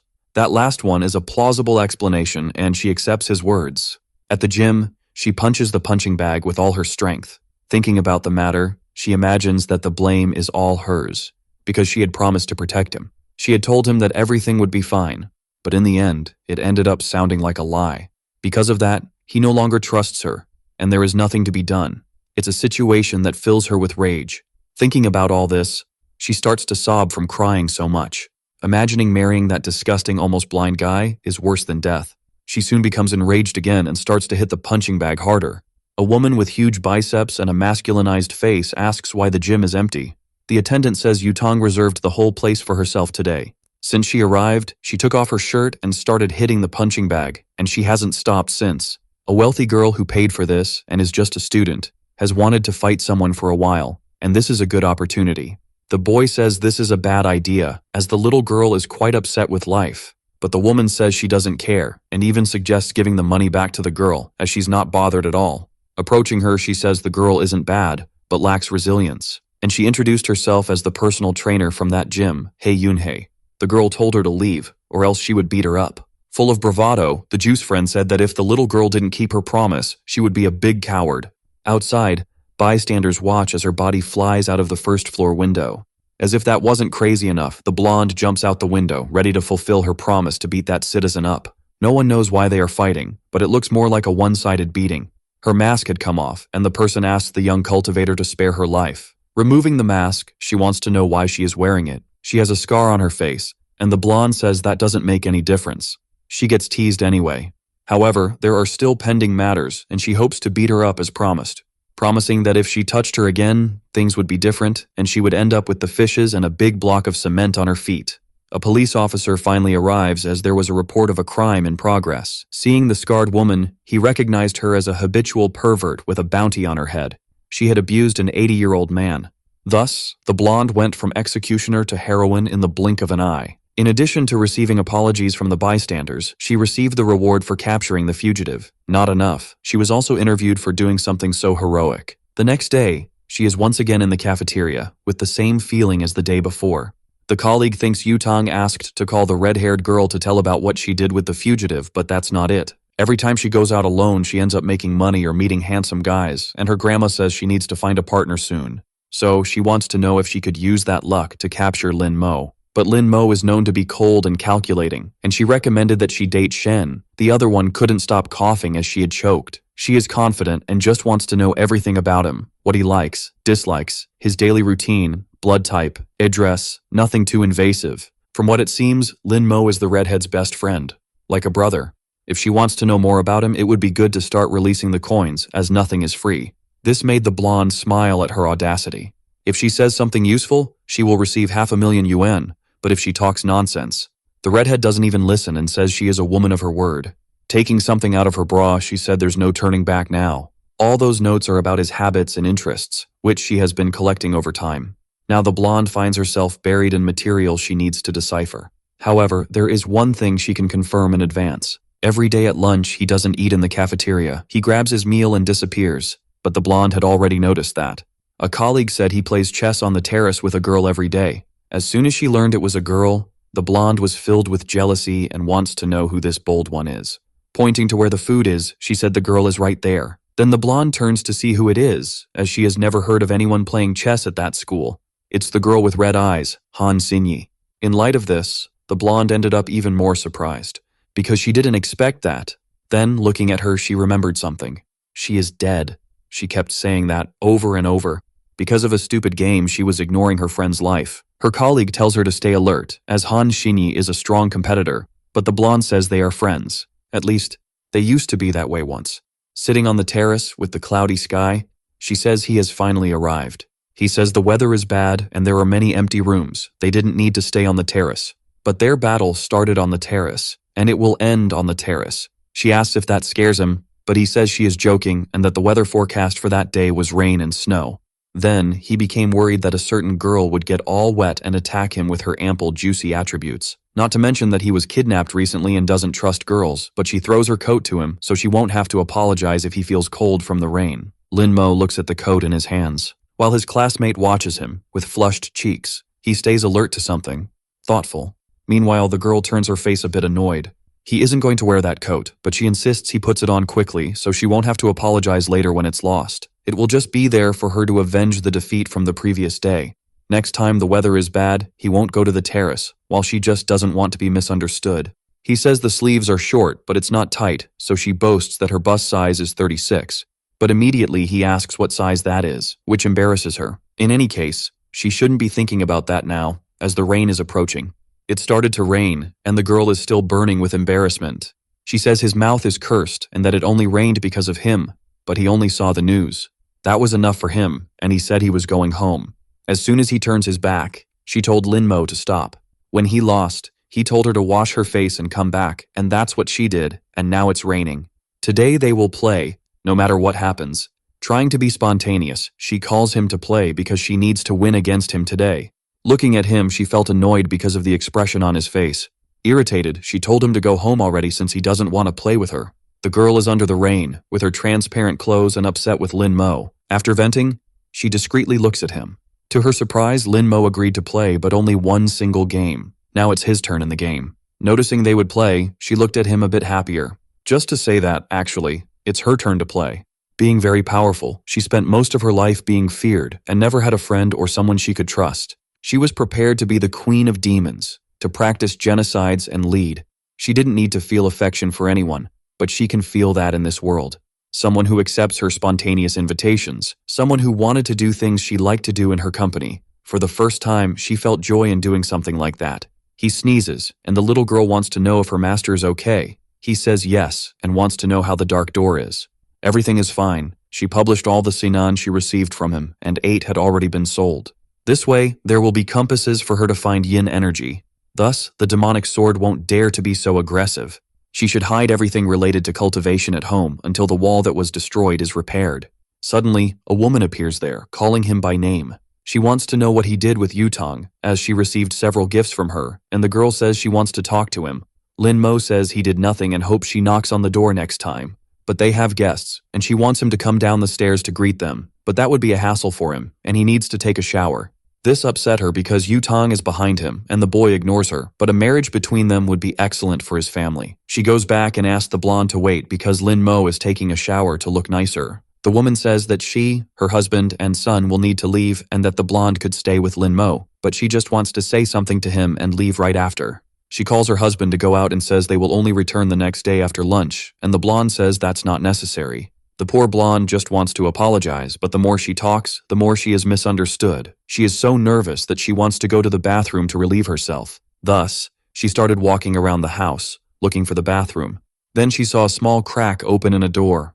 Unexpectedly, Lin Mo comes out of there, just in a towel, displaying his chiseled physique with no apparent fat, like a Greek deity. That's how he realized there was someone in front of him. In a towel, and with the piece notably marked, he told her to say what she came to do there. But she is in a fury of thoughts because all she wants is to take a close look at that piece. So she apologized to him because she wanted to go to the bathroom and didn't know where it was.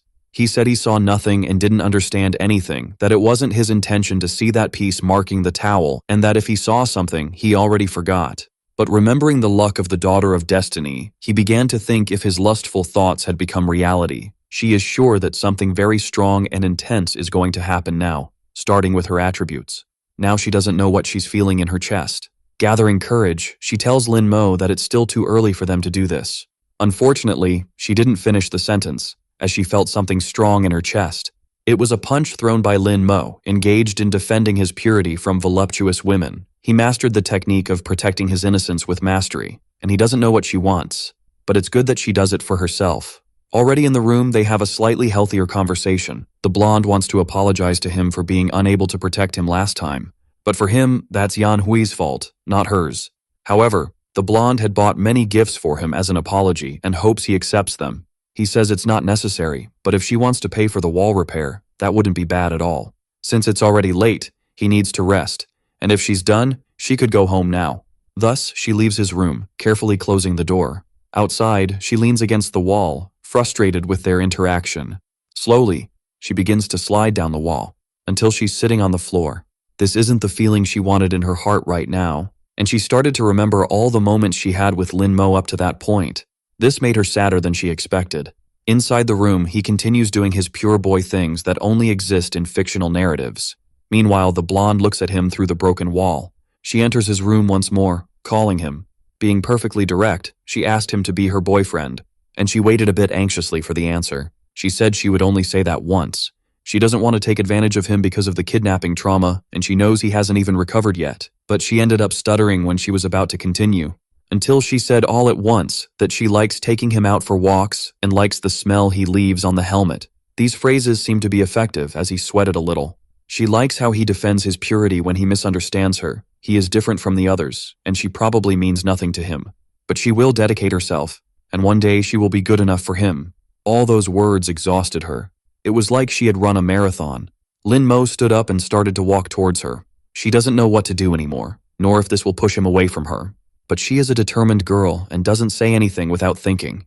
Giving up is not something that exists in her vocabulary.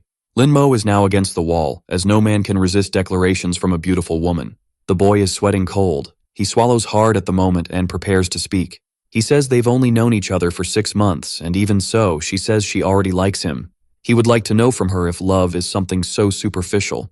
But if that's what she wants, she should go after it, because she is capable. The girl celebrates with great happiness. She said goodbye to him because she's going home now, but she wants him to go with her tomorrow for the photo shoot.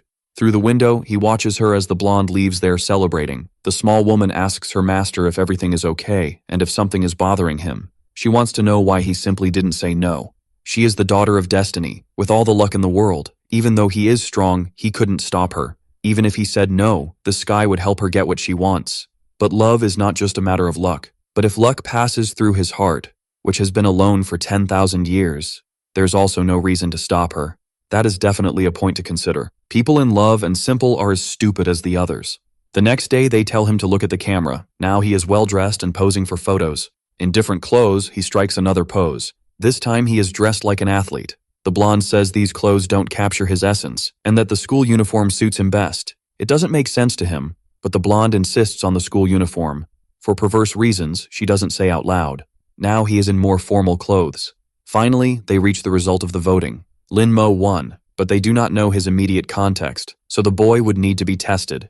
One of the people wants to know how they would do that. The redhead is in charge of this. If she is worried, she should show it to them.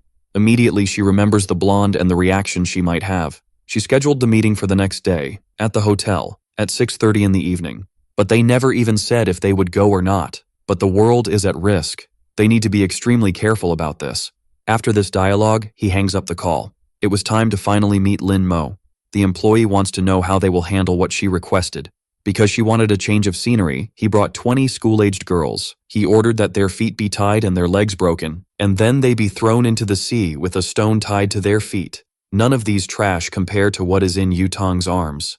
Besides not looking exceptional in photos, Lin Mo does not seem special. One of them wants to know why Ju has a sword if she said she would come in casual clothes. She never parted with the sword and has had it her whole life.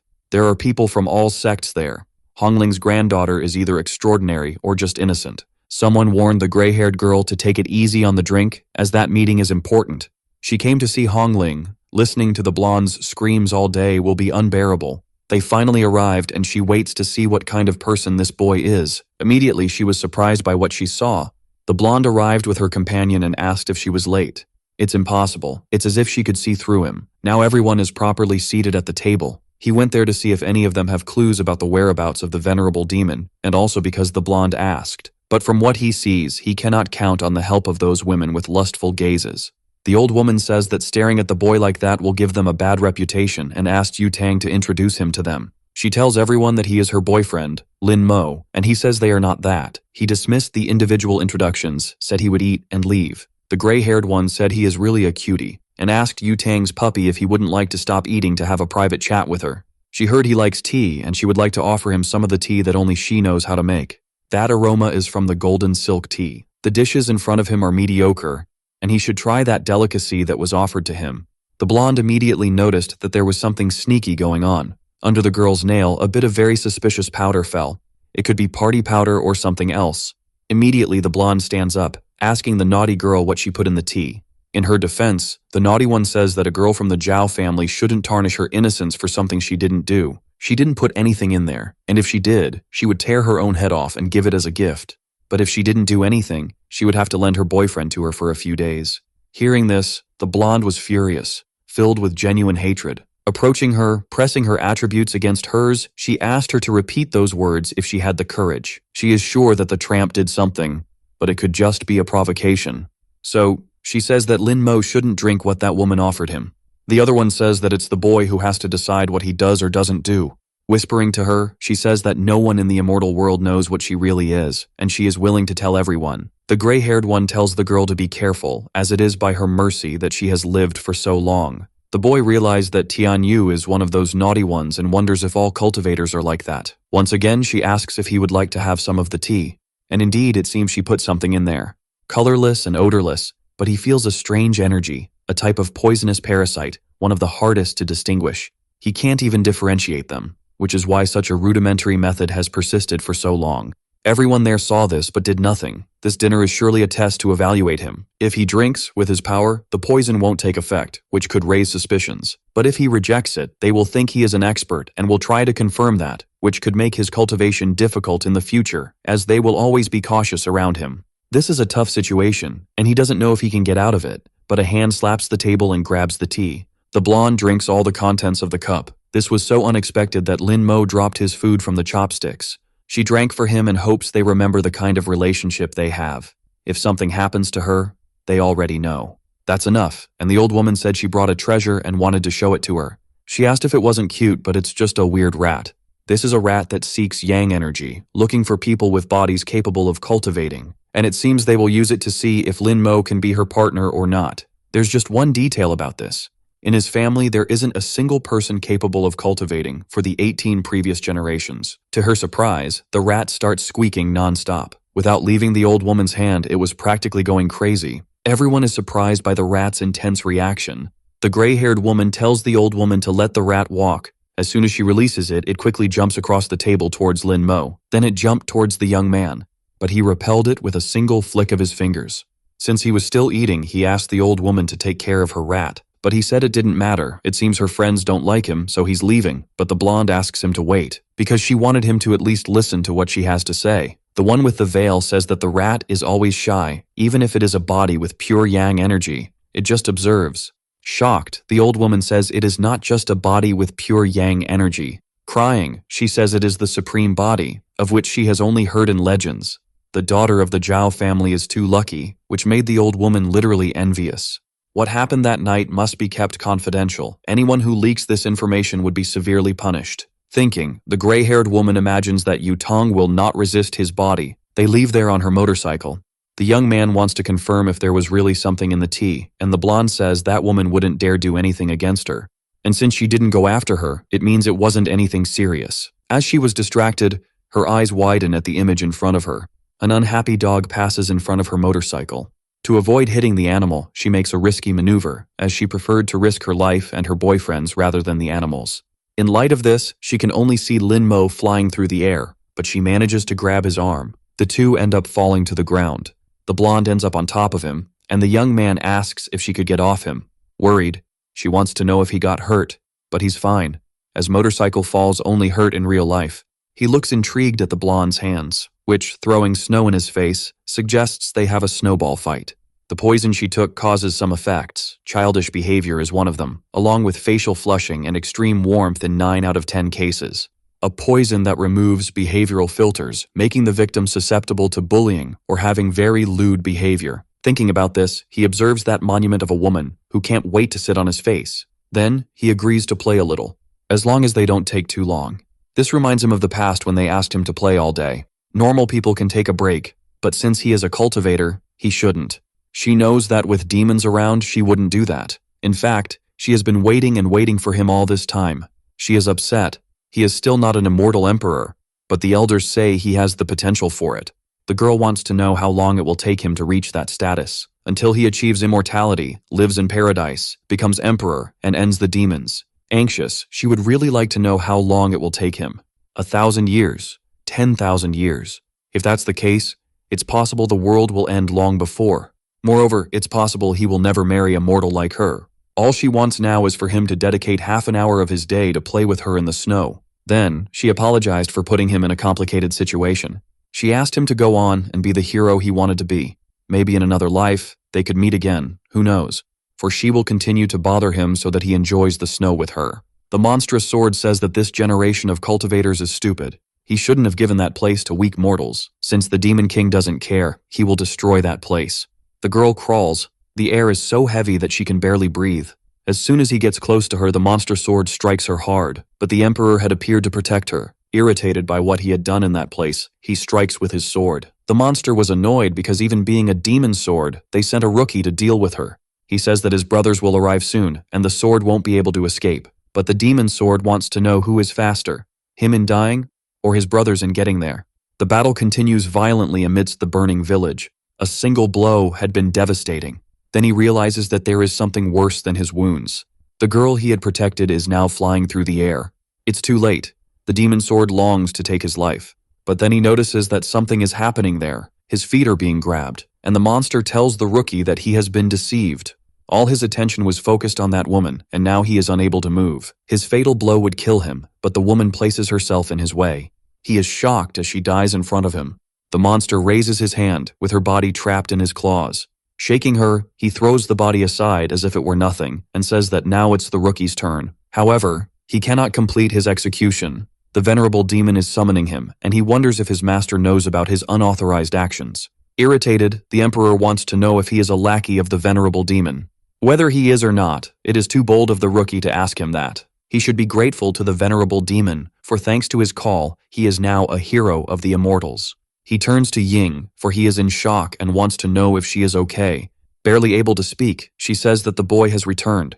She wants to know if it is really him, for she can no longer see anything. Crying, she says that it is indeed him, asking only for her to hold on a little longer, for his brothers are already coming. But she can't take it anymore, and asks him to listen to her. Behind the bamboo forest, on the edge of the cliff, he will need to go alone, but hopes that in his next life she can accompany him. Her last words to him were an apology. The fire continues to consume the forest amidst the mourning that the emperor felt. The future demon king tells her father that the sword is problematic and that it is only a matter of time before greater consequences arise. He could not continue to shelter something so problematic. She should learn from it. It is not bad to kill and destroy. But her father simply gives her a severe slap across the face. Killing insignificant people or killing bandits is the same thing. Her weakness will cost everything for which her ancestors fought, and perhaps she will not be the next venerable demon. He remembers her request, for it was snowing, and how he never had time for that, until his eyes land on something. Looking at the moon, he remembered what she said, that if he kept practicing, he would have gray hair. His memories make him cry, mourning. She told him to be a hero, so they could meet in the next life. Now who stands before him is the blonde. But he remembered the promise of his first love, that she would continue to bother him to play in the snow with her. All he wants is to stop lamenting and to stop making the same mistakes. The blonde looks at the screen intrigued. She ended up encountering something unexpected. She needed to read that carefully. Wei Qin had made an attempt on her own life and was successful in it. She lamented for that woman. Soon after, another message appeared on the computer. The person was not well and is canceling that game team. Now she is furious with Han Xinyi. All of this is surely her fault. If it weren't for the blonde, she and Xinyi wouldn't have ended up in this situation. Almost losing her senses, she laments for Wei Qin. Meanwhile, the ominous woman wants to know what will happen if the blonde stops living right there. But she apologizes, for she didn't imagine that her family would put so much pressure on her because of a tournament. Then another person appears before her, saying that this is not true. It is not just about the game. She wants to know how Han Xinyu is there. Stabbing the knife into her chest, she asks if she really wants to know how. Because if that's the case, she should think better about the matter. The truth about the matter. Are you sure she will eventually find the answer? Clapping her hands on the table, the blonde asks her to wait. But now she is alone in the classroom. The girl with blue hair appears and says it's lunchtime and asks if the blonde has eaten. Approaching her, she wants to know where Lin Mo is, and the girl says she knew this would be asked and got ahead of it. He is on the terrace and he is not alone. This made her jealousy grow. Seeing the blonde leave, she asked her not to get into trouble. She doesn't want to believe that someone like Xinyi is interested in someone of the opposite sex. Besides, she has never heard anything from her about the subject. She wants to see with her own eyes what they are doing up there on the terrace. Her eyes are in shock. Apparently, what they say is true. The two are up there, playing chess. She approaches the girl and says everyone at school knows she likes Lin Mo, but it seems she doesn't realize it. She says they have been playing there every day since they met, and that everyone at school knows this, except her. The blonde is deeply irritated. Since she is there, she has something to ask her. Something related to her older sister, but the brunette says that this question doesn't make sense, as neither she nor the blonde's older sister has anything to discuss with her now. She knows she is guilty, but she just wants to know why she hates her so much. Thus, the brunette moves even closer to her. She said, staring at her, that the blonde knows nothing. Curious, she wants to know what she doesn't know and asks her to tell her quickly. If she liked Wei Qin so much, she should look for him on her own. With her current strength, it shouldn't be hard. The blonde says if this is a bad joke, she will make her regret it. Touching Lin Mo's shoulder, she asked him to accompany her. She could play with her, as she is also good at it. But the brunette held the blonde's arm in the meantime, leaving Lin Mo and the blonde perplexed. She doesn't want the tradition of games between them to be broken, and that the blonde was being too friendly with him. Then the blonde says she is his girlfriend and wants to know what the brunette is, and she says she is the only one at his level in that game. Standing up, he says he belongs to no one, and if they intend to talk, he will leave. Before he could leave, the blonde grabs him by the arm. Since he was going to leave, he would go with her. Finally, he tells Yutong that she is being very childish. She says he could go and tell the teacher then, but the blonde doesn't know why she feels this way every time she sees Lin Mo with that woman. Then Xinyi grabs her by the arm, causing the blonde to become immediately furious. It's the second time she has held her like this. The brunette wants to know if this is a problem, as she doesn't care at all. Outraged, the blonde says she already told her she likes Lin Mo. Burning with jealousy, she wants to know if she wants to steal him from her. Then the brunette says she is already fed up with the blonde harassing a guy like him. Manifesting her aura, she says she won't repeat it, and it's best that she lets go of her immediately. This makes Jinyi irritated, as the blonde is just a daughter of destiny, or whatever that is. Only the blonde's irritation keeps increasing. Her aura grows even more, as she is upset that an ordinary girl wants to compete with an immortal. Thus, her energy keeps manifesting more and more. However, she begins to have a peculiar impression. Her hand is now embedded in a huge rock. It was as if she were staring at a massive mountain. She can't move a muscle, and doesn't know how this is possible. Knowing the brunette for a long time, she can't believe she could also be an immortal. Now she watches her with much more curiosity. Nearby, Lin Mo realizes that things are complicated. Now he is the one who doesn't believe who Xinyi really could be. After the incident, the blonde rides her motorcycle, deep in thought. It doesn't make sense for Xinyi to be a cultivator, however she will now focus on discovering the truth about what really happened. On the phone, someone says they got the recording she requested, and that the incident involves. But she interrupts him and quickly asks for the video to be sent to her. Until then, there was nothing suspicious in the recordings, and she suspected nothing. As your luck has increased, that dream must have a meaning, and now you need to see it through to the end.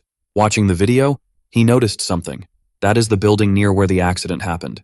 In the recording, Tianyu can be seen walking, and he remembered the veiled threat he had heard from her. Tianyu is attacking mortals again. This time she won't forgive her. Inside a club, guys say it's a privilege to be with the immortal from the Yang family. Focused on her phone, she asks them to interact with each other and not to bother her. It seems that her mind is elsewhere now. From what he researched, Lin Mo is an ordinary person and suspects that her past may have been hidden, a supreme body of pure Yang energy. This makes her furious that the blonde managed to get something so good. A strong impact occurs at the door. It was the blonde who had just arrived, full of rage. The blue-haired guy wants to know what brings her to that place. She slams her hand on the table with the recording. There's something she wants to ask Tianyu. The gray-haired woman says that her family members don't change and that the blonde has never had manners. Then, she orders her lackeys to leave. Only the women and the blue-haired guy remain. The blonde wants to know why she was with the girl that day. She looks cynically down, says she doesn't know what the blonde is talking about. Since she doesn't want to tell, she will refresh her memory. In the past, Wei Qin was part of her team, and they made it to the spring selection finals. The team they defeated in the final was called Heaven's Gate. The gray-haired woman wants to know if she should be impressed by now. Furious, the blonde tells her not to lie, because she knows that the leader of that team was her, Tianyu. Filled with envy, she hurt Xinyi and killed Wei Qin. She did this just to jab at the blonde and satisfy that sick pride she has. Then she puts her hand over her mouth mockingly. She sighs at her after hearing all that. Soon she starts to smile uncontrollably. But the subject is serious, and the blonde wants to know what she is smiling about. She said that Yu Tong is really very cute. Then she patiently lights a cigarette. At that time, she was bored and formed a team that ended up losing in the finals. She knew nothing about the other team and just found out that it was the blonde's team. But if she had known it was her on the other side, she certainly wouldn't have missed a second opportunity.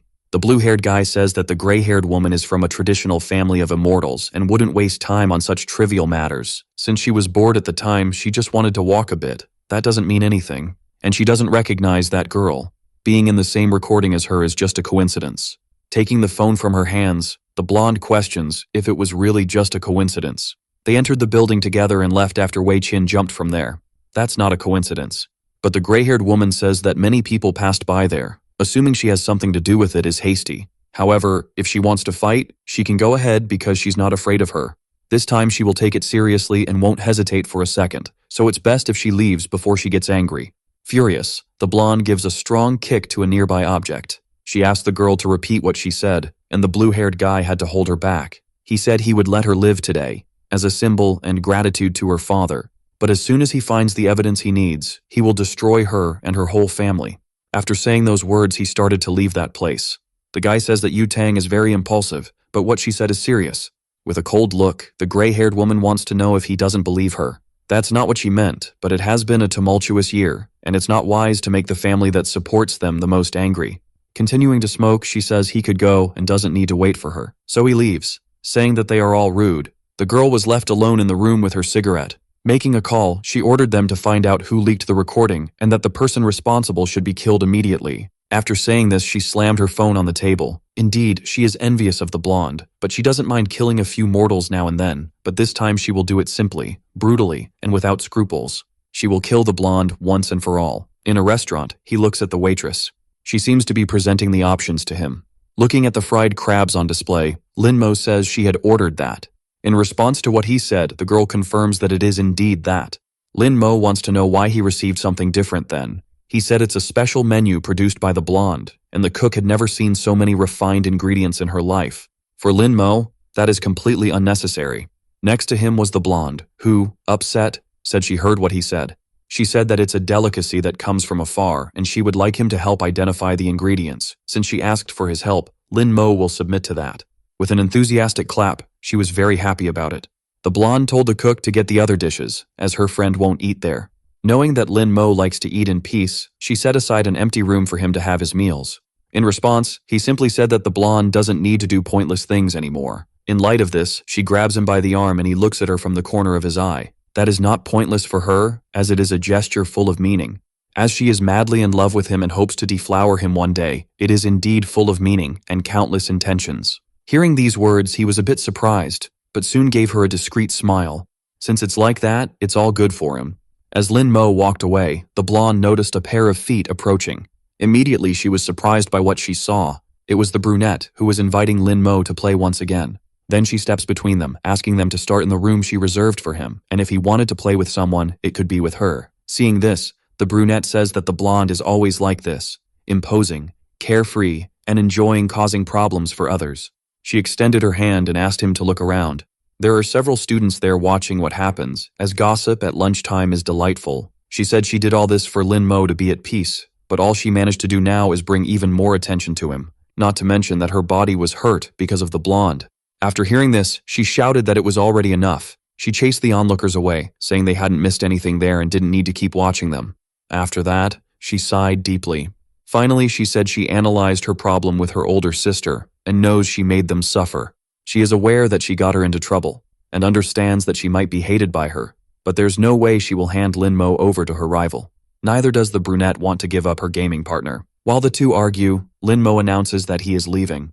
The truth is that he is thoughtful about the nature of the brunette. Seeing him leave, the blonde tries to make him stay. However, the brunette stretched her arm in front of her, asking her not to cause any more problems for Lin Mo. Yutang says she doesn't care if she is a cultivator too, but she shouldn't use the game as an excuse to be with him, and if she likes him, fine, but she shouldn't interfere. But if she is approaching Lin Mo just for revenge against the blonde and to hurt his feelings, things would get complicated for her. But that's not quite what happens. Completely blushing, she says she doesn't like him. They are just gaming partners and nothing more. Hearing this, the blonde releases the brunette's collar. Since she is honest and has good intentions, the blonde will let it pass, making it clear that she is not competition for her, as the blonde can offer everything, and she would like to know what the brunette can offer Lin Mo. Without hesitation, she says she can play with him, which ended Yutang's argument. Bringing her hands to her head, she says she can't deal with this anymore. Now she is alone on the terrace without her friend. She extends her hand over the board. Playing alone is definitely very boring. She played alone for decades, but this time, it was the most boring session of her entire life. She looks intently at the terrace door. After what happened, he still hadn't arrived, and she remembered what the blonde said to her about what she could offer Lin Mo. Indeed, she doesn't know how to answer that. All she can offer is a cold terrace and a game of chess. As she regained some of her strength, the cold doesn't bother her, and Lin Mo is just a mortal and has played with her in the cold without caring. This left her in shock, as the venerable demon is caring for a mere mortal. But as a demon king, if she takes the world for herself, she could offer everything to Lin Mo. While she was daydreaming, she heard the door open. Immediately, she went to see if it was Lin Mo arriving, but there was only a little creature there. She doesn't know what to think. The cultivators there are weak. The only dangers are the immortal emperor and the demonic sword. On the ledge, she thinks a little more. In thousands of years, she has never felt this way, anxious, and wants to know if he went to the room that Yutang managed to get into. Then she imagined that the young people of this time are sensitive, and that maybe he went there because of what happened earlier. However, she doesn't know why she is thinking so much about him, as he is just a gaming partner. What the blonde said to her left her thoughtful. She doesn't like him, and hopes Lin Mo doesn't misunderstand her about that. So she decides to explain herself soon, so he won't have any misunderstandings about what she feels. As soon as he answers the phone, she introduces herself. He said he knows she is a good girl and will find someone better, and hung up the call. That was definitely not what she expected. Throwing her phone on the ground, she said he should listen to people before jumping to conclusions. Embarrassed by the situation, Han decides to look for the guy to clarify things. She thinks she let herself be swayed by Yutong's words, trying to convince herself that she doesn't like Lin Mo. Walking down the hallway, she spots the blonde's friend. Han approaches, asking if the girl knew where the young man was. Irritated, the girl starts to say she didn't know, but suddenly has an idea. She says she saw the boy playing basketball on the school court, and if Han wanted to find him, she should run. Han is incredulous at the information since basketball is not something he would play. However, the blue-haired girl replies that she didn't care if Han believed her or not, quickly leaving. The brunette crosses her arms, finding it suspicious, but decides to go anyway. Some students were practicing on the school court. The girl searches for Lin Mo. Suddenly, she spots Yutong playing. The blonde makes a basket, being praised by her peers. Han is indignant at the blue-haired girl's lie, but decides to ask her rival directly. At that moment, some girls pass by moving furniture from the sports club. Yutong notices Han's presence. The girl stares at her, asking where the young man was in a very direct manner. Spinning the ball on her finger, the blonde replies that she doesn't know and questions if he hadn't gone to play Go with her. The brunette shrugs, ignoring Yutong, until someone shouts for her. At that moment, the ball is thrown with all its force in her direction, but she stops it with her hand. Han asks if the blonde wanted to say something to her. Spontaneously, the girl invites her to play since she was around. The brunette throws the ball, saying that would be boring. She adds that the game was very childish, just putting a ball in the basket to win. Yutong watches the thrown ball, becoming shocked when the ball perfectly hits the basket. Han asks what was so funny about that. Indignant, the blonde says that just because she made the basket doesn't mean she is good, questioning if the girl was afraid to face her, adding that a refined girl like Han only knew how to play Go. Yutong tells her to go away, leaving the brunette irritated. Turning her back, Han thinks that the rival was just the daughter of the heavens. Angry, she questions how the blonde dared to provoke her so many times. With a smile, Yutong teases, asking if she didn't like what she had said. Han stares at her, saying that whoever scores a basket would be the winner. Conceited, the blonde says that if she won, the rival would never play Go with Lin Mo again. Offering a deal, she adds that if she lost, she wouldn't interfere in their game again, and the brunette agrees. Some boys approach to bet and film the girls' clash. Yutong asks if her opponent would play wearing the uniform or if she wasn't taking it seriously. Han arrogantly replies that only those who were worth it deserved a change of clothes. Taking the ball in her hand, she said that obviously that wasn't the case for her rival. At that moment, the girls moving the club's furniture asked for permission, passing by with a table. A nail from the transported furniture ended up falling on the court floor. The sharp tip shone without anyone noticing the danger. Han takes the initiative, announcing the start of the game, but Yutong asks to add one more condition. Neither of them could use their immortal powers to avoid causing problems for the civilians. The brunette reassures her, saying that wouldn't be necessary to defeat a novice. The blonde warns that whoever uses it would be disqualified. Han passes the ball to Yutong to start first. The girl approaches her opponent, bouncing the ball on the ground. She says to watch how she would finish off her enemy. The brunette remains still, leaving the blonde confused. With a quick movement, she dodges Han.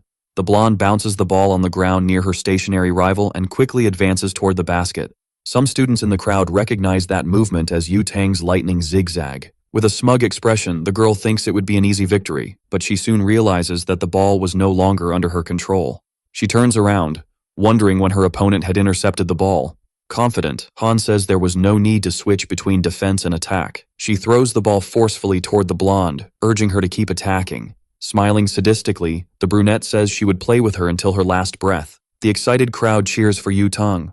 The blonde admits she was careless and says this time she will get serious. She moves like lightning, leaving Han behind. The audience is thrilled by the movement, which was even faster than the previous one. The girl jumps to make the basket, but a blur appears near her. Yutong is shocked when her rival jumps even higher, preventing her from scoring. Han steals the ball again. The blonde is incredulous about how her opponent managed that. The two land on the court floor. The brunette taunts, asking if the rival wanted to try again. Filled with rage, Yutong asks to go again. She bounces the ball cautiously while Han remains still. The girl remembers that her opponent wasn't that powerful before, doubting that this was really Han Si-yin, but she soon decides to focus, realizing she would need a strategy. The blonde bends her knees, and her enemy wonders if it will be a direct shot. Han jumps to block the throw, and Yutong seizes the opportunity to advance. Deceiving the brunette, she comments that her rival was naive. Han runs to catch up with her, and the blonde jumps, ready to score. The brunette doesn't give up and charges at full speed. Jumping to block her opponent, she hits the ball hard, causing Yutong to fall. The crowd is shocked by the block, commenting that the blonde must have gotten hurt. Han speaks with superiority, telling her rival to admit defeat because she was no match for her. Getting up, The blonde refuses to accept that she lost. But the opponent asserts that it didn't matter how many times, the result would be the same. She said the difference between them was power, ordering the girl to give up. Filled with rage, Yutang makes a strong throw, sending the brunette to hell. Han turns, barely having time to react.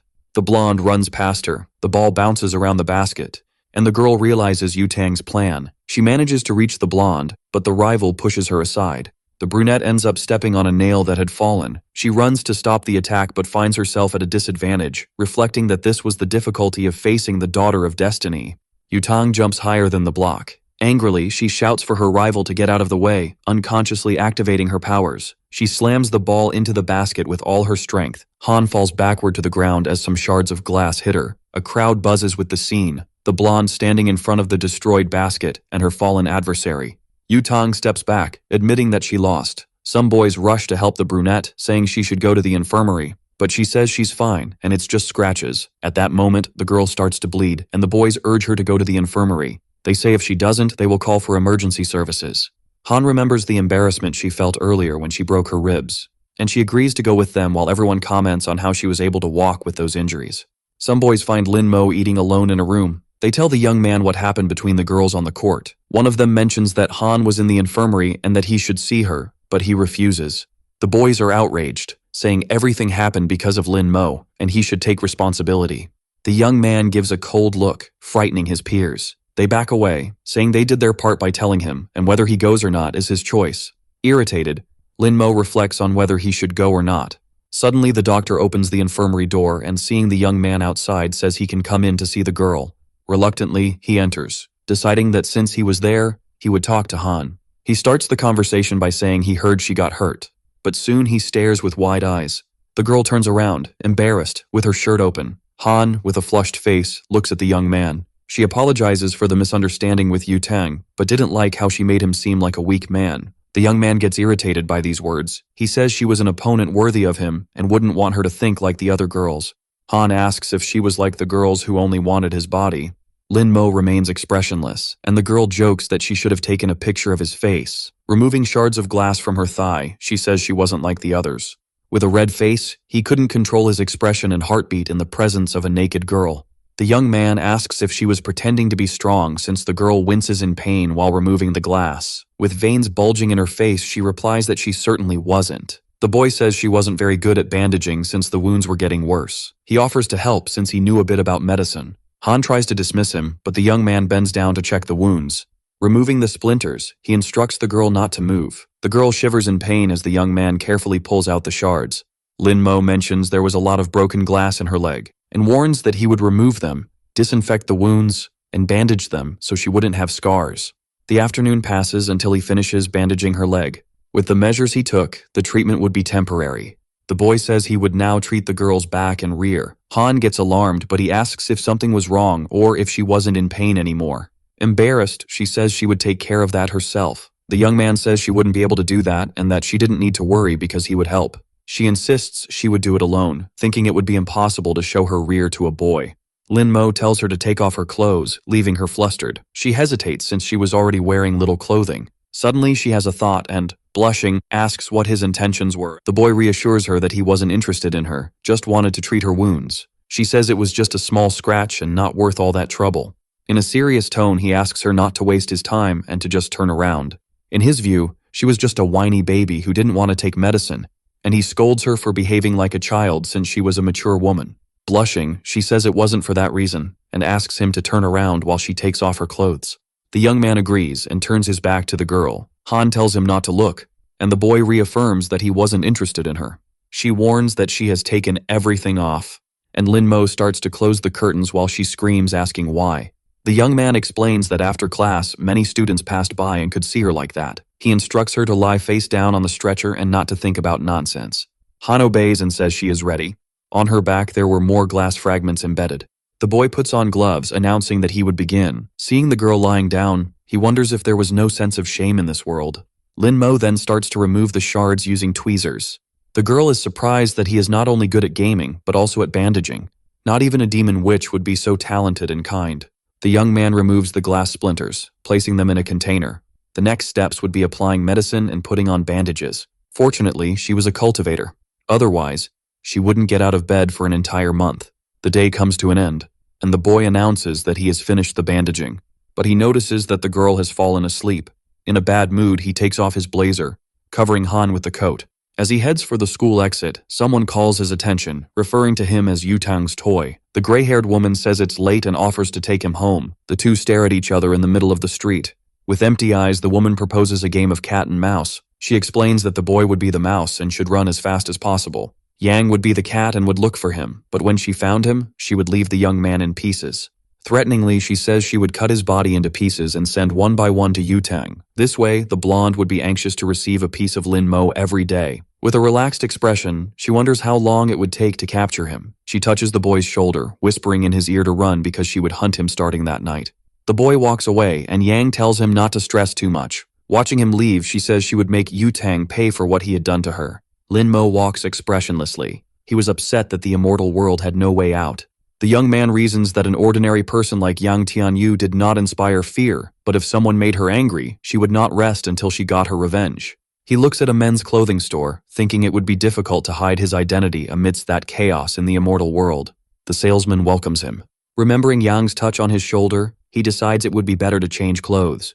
The woman had placed a mark on him, and to avoid exposing who he was, he could not erase it. After some time, the young man summons the fox Chen. Immediately, the little fox responds to the call, and Lin Mo instructs her to throw the old shirt as far away from home as possible. Irritated, the young man hopes it was just a prank because if she tried something, he would destroy her. In the school infirmary, Han stands up holding the young man's jacket. In all her years of battles, she had never been so careless as to sleep in someone's presence. The girl blushes, thinking that now she owed him another favor. Suddenly, she remembers Yutang questioning what she had ever done for him. Han thinks about inviting him to dinner since he liked delicious food. She decides to research how to invite a boy to dinner in that world. Soon after, she feels embarrassed because the Demon Queen owed favors to a teenager. Lin Mo's jacket catches her attention. The girl notices that the piece had a nice scent. Han throws herself on the bed, burning with embarrassment. She lamented that there were so many rules in that world. Even the rules of the demon world were not so complex. Determined, the girl summons a copy of herself. Han orders her clone to practice the entire process of inviting him out. The copy says she understands, but she still hadn't reserved the restaurant or confirmed the time and place. The girl tells the clone to call Lin Mo and invite him to dinner, but the copy retorts why she had to do that. Han explains nervously that he had seen her without clothes and healed her wounds, and she had no decency to call him. Understanding the situation, the clone immediately calls, leaving the girl shocked by her directness. She trembles with nerves while the clone talks to the young man. The copy coldly states that she would like to pay for dinner since she didn't like owing favors, leaving the girl desperate. Han hears the clone arrange to meet the young man after class and feels excited. Finally, the copy says he accepted, and Han jumps for joy. The girl's family scolds her for shouting since it was already late, and she composes herself. The girl asks for the phone back to make the reservations. She sighs before dialing. With a threatening aura, she makes the call. The copy watches in shock at the mood change while the girl talks to Shen. She orders him to make the reservation at the restaurant and choose the chef and ingredients since she invited someone important. The boy asks what quality category she wanted for the food, and promptly Han chooses the best. She instructs that all the ingredients be on display and that the chef cooks live, serving the dishes himself. Han says she wanted to see what the best chef of the clan could do, and Shen promises to do his best. The girl sighs as she finishes the call, and she calls the copy to rehearse. On the phone, someone asks Shen if he is sure he wants the best chef of the clan. He immediately replies yes, as the Demon Queen herself had requested it. The person on the phone explains that all high-level cooks were important and would complain about cooking for her, but the boy asks them to understand that the situation was about the Demon Queen, and they had no right to doubt. He feels relieved to succeed since he had already failed in the beauty contest and wondered why she made such a fuss to have dinner with someone. Han throws herself on the couch, exhausted. She had rehearsed all the lines she would have during dinner all night. Her copy tried to reassure her, saying that practice was proof against foolishness, so she shouldn't worry. Agitated, the girl replies that there was no way not to worry, since it wasn't just any meal. At lunchtime, Yutang sat alone on a bench. She ate a snack, completely bored. The blonde lamented having gotten angry and used her spiritual energy, losing the bet with Han. Grumbling, she wondered why she had to be go, or if she could play with them, when suddenly she receives a call that she answers in a bad mood. She sarcastically says that Yu Tang has passed away and asks the person to burn incense for her. But the person on the line alarmingly warns that several bigwigs from the demon clan were gathering in the city. The girl questions what was happening and if her grandmother already knew, but the informant couldn't say. The blonde replies that if her grandmother couldn't return, she would handle the situation herself. Yu Tang gets irritated because she already had the emperor and the demon queen, and now the clan was causing problems too. Suddenly she spots Han and wonders why she isn't on the roof with Lin Mo. She stops the girl, asking where the guy was, but the brunette walks past, saying she didn't know. Indignant, Yu Tang says she should take advantage of having lunch with the young man. With a threatening aura, the rival responds that Lin Mo wouldn't play along with her to avoid suspicion. The blonde laughs and says she brought this upon herself. Han gets irritated while her chatty classmate thinks boys are sensitive. She ends up revealing that she was going to have dinner with the guy to provoke Yu Tang, and she leaves celebrating her victory while the blonde curses. After classes, the girl goes to investigate. Using an earphone, she requested information from the base support. The person on the line informed her that the demon clan had booked the entire hotel and they were all gathered there. Moreover, her classmates Han and Lin Mo were seen entering, but there were no further news about them. Determined, the girl gets on her motorcycle, saying she was on her way. Meanwhile, Lin Mo and Han were having dinner alone in the restaurant hall. The young man was delighting in the food, and the girl was happily cutting the meat for him. She offers the food she had cut to the young man. Lin Mo is surprised by the girl's good manners, considering her a polite and respectable person. He lamented having to hide his identity because he could take her as a disciple. With a flushed face, Han felt proud of having spent the night studying how to behave at dinner since the young man was easy to deal with. In the kitchen, a commotion was forming. The demon master commented that according to information, the girl was the queen of all demons. The queen of poisons warned not to look directly into her eyes to avoid death. The leader of the ghost division praised the queen for having Lin Mo in her hands as it would neutralize the daughter of destiny. The master instructed everyone to stop gossiping and help with the service, because if something went wrong at dinner, heads would roll.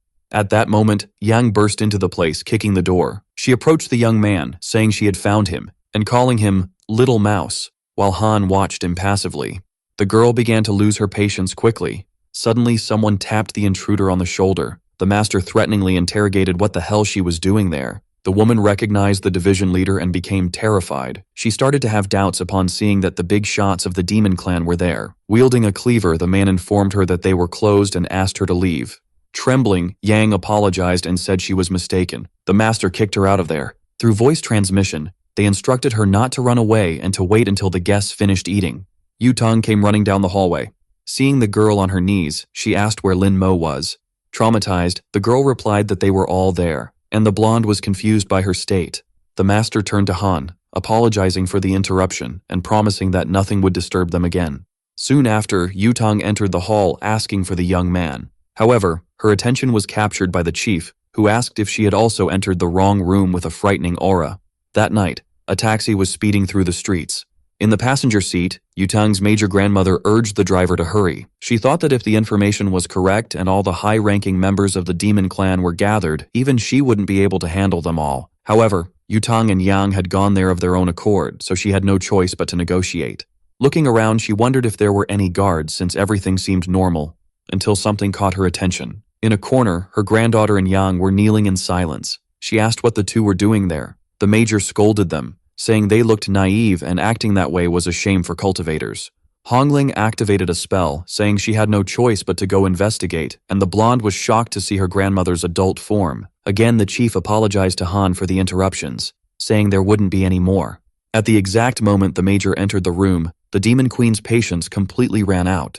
The master tries to say that she had mistaken the place, but wonders why the major was there. Feeling Han's gaze, he tries to guide Hongling to another room, explaining that the hall had been reserved and hoping the major would accept the warning. But she asks why he is making that face, leaving him desperate that she didn't understand. She raises an eyebrow, saying she knew she couldn't reveal her identity, thinking that the clan also knew Lin Mo was the embodiment of pure yang.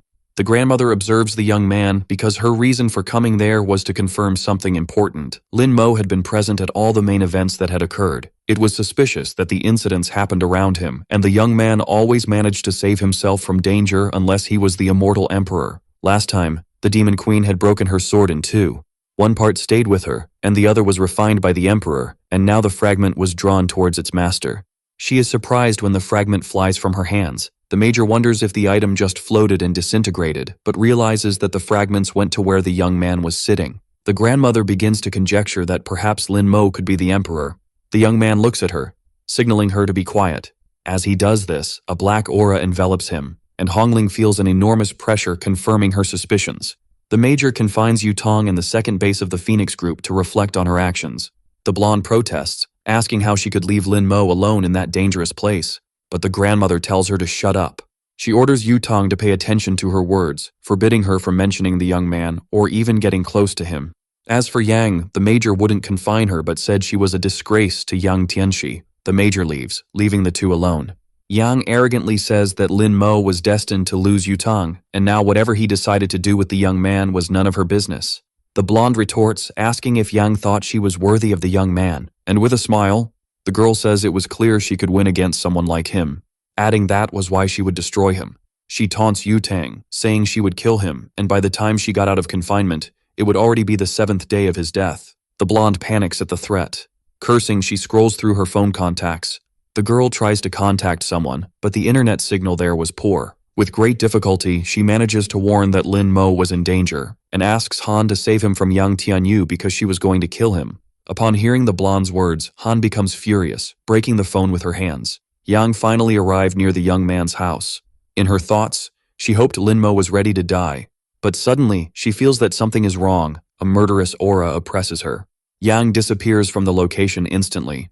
Running, she thinks that if she had been just a little slower, that would have killed her, wondering whose aura that could be. She prides herself on her speed, which even the Major couldn't reach. Tears fall from her eyes because even at full speed, she couldn't shake off that suffocating feeling. Looking back, she wonders if the pressure has lessened. Upon reaching a forest, she thinks, relieved, that she managed to escape. Someone speaks to the girl, saying she looked tired and offers her water. Yang accepts because she was dying of thirst. But looking up, she feels fear again. Han was looking at her with red eyes and that threatening aura. She mocks Yang, saying the girl was so scared that she wet herself. The brunette lifts the enemy by the neck, threatening her. Desperate, Yang says she was the only daughter of Master Yang Tianxi and the heir of the Taoist sect of eternal life. Choking the girl, Han says she understands, adding that Master Tianxi would have to produce a second child.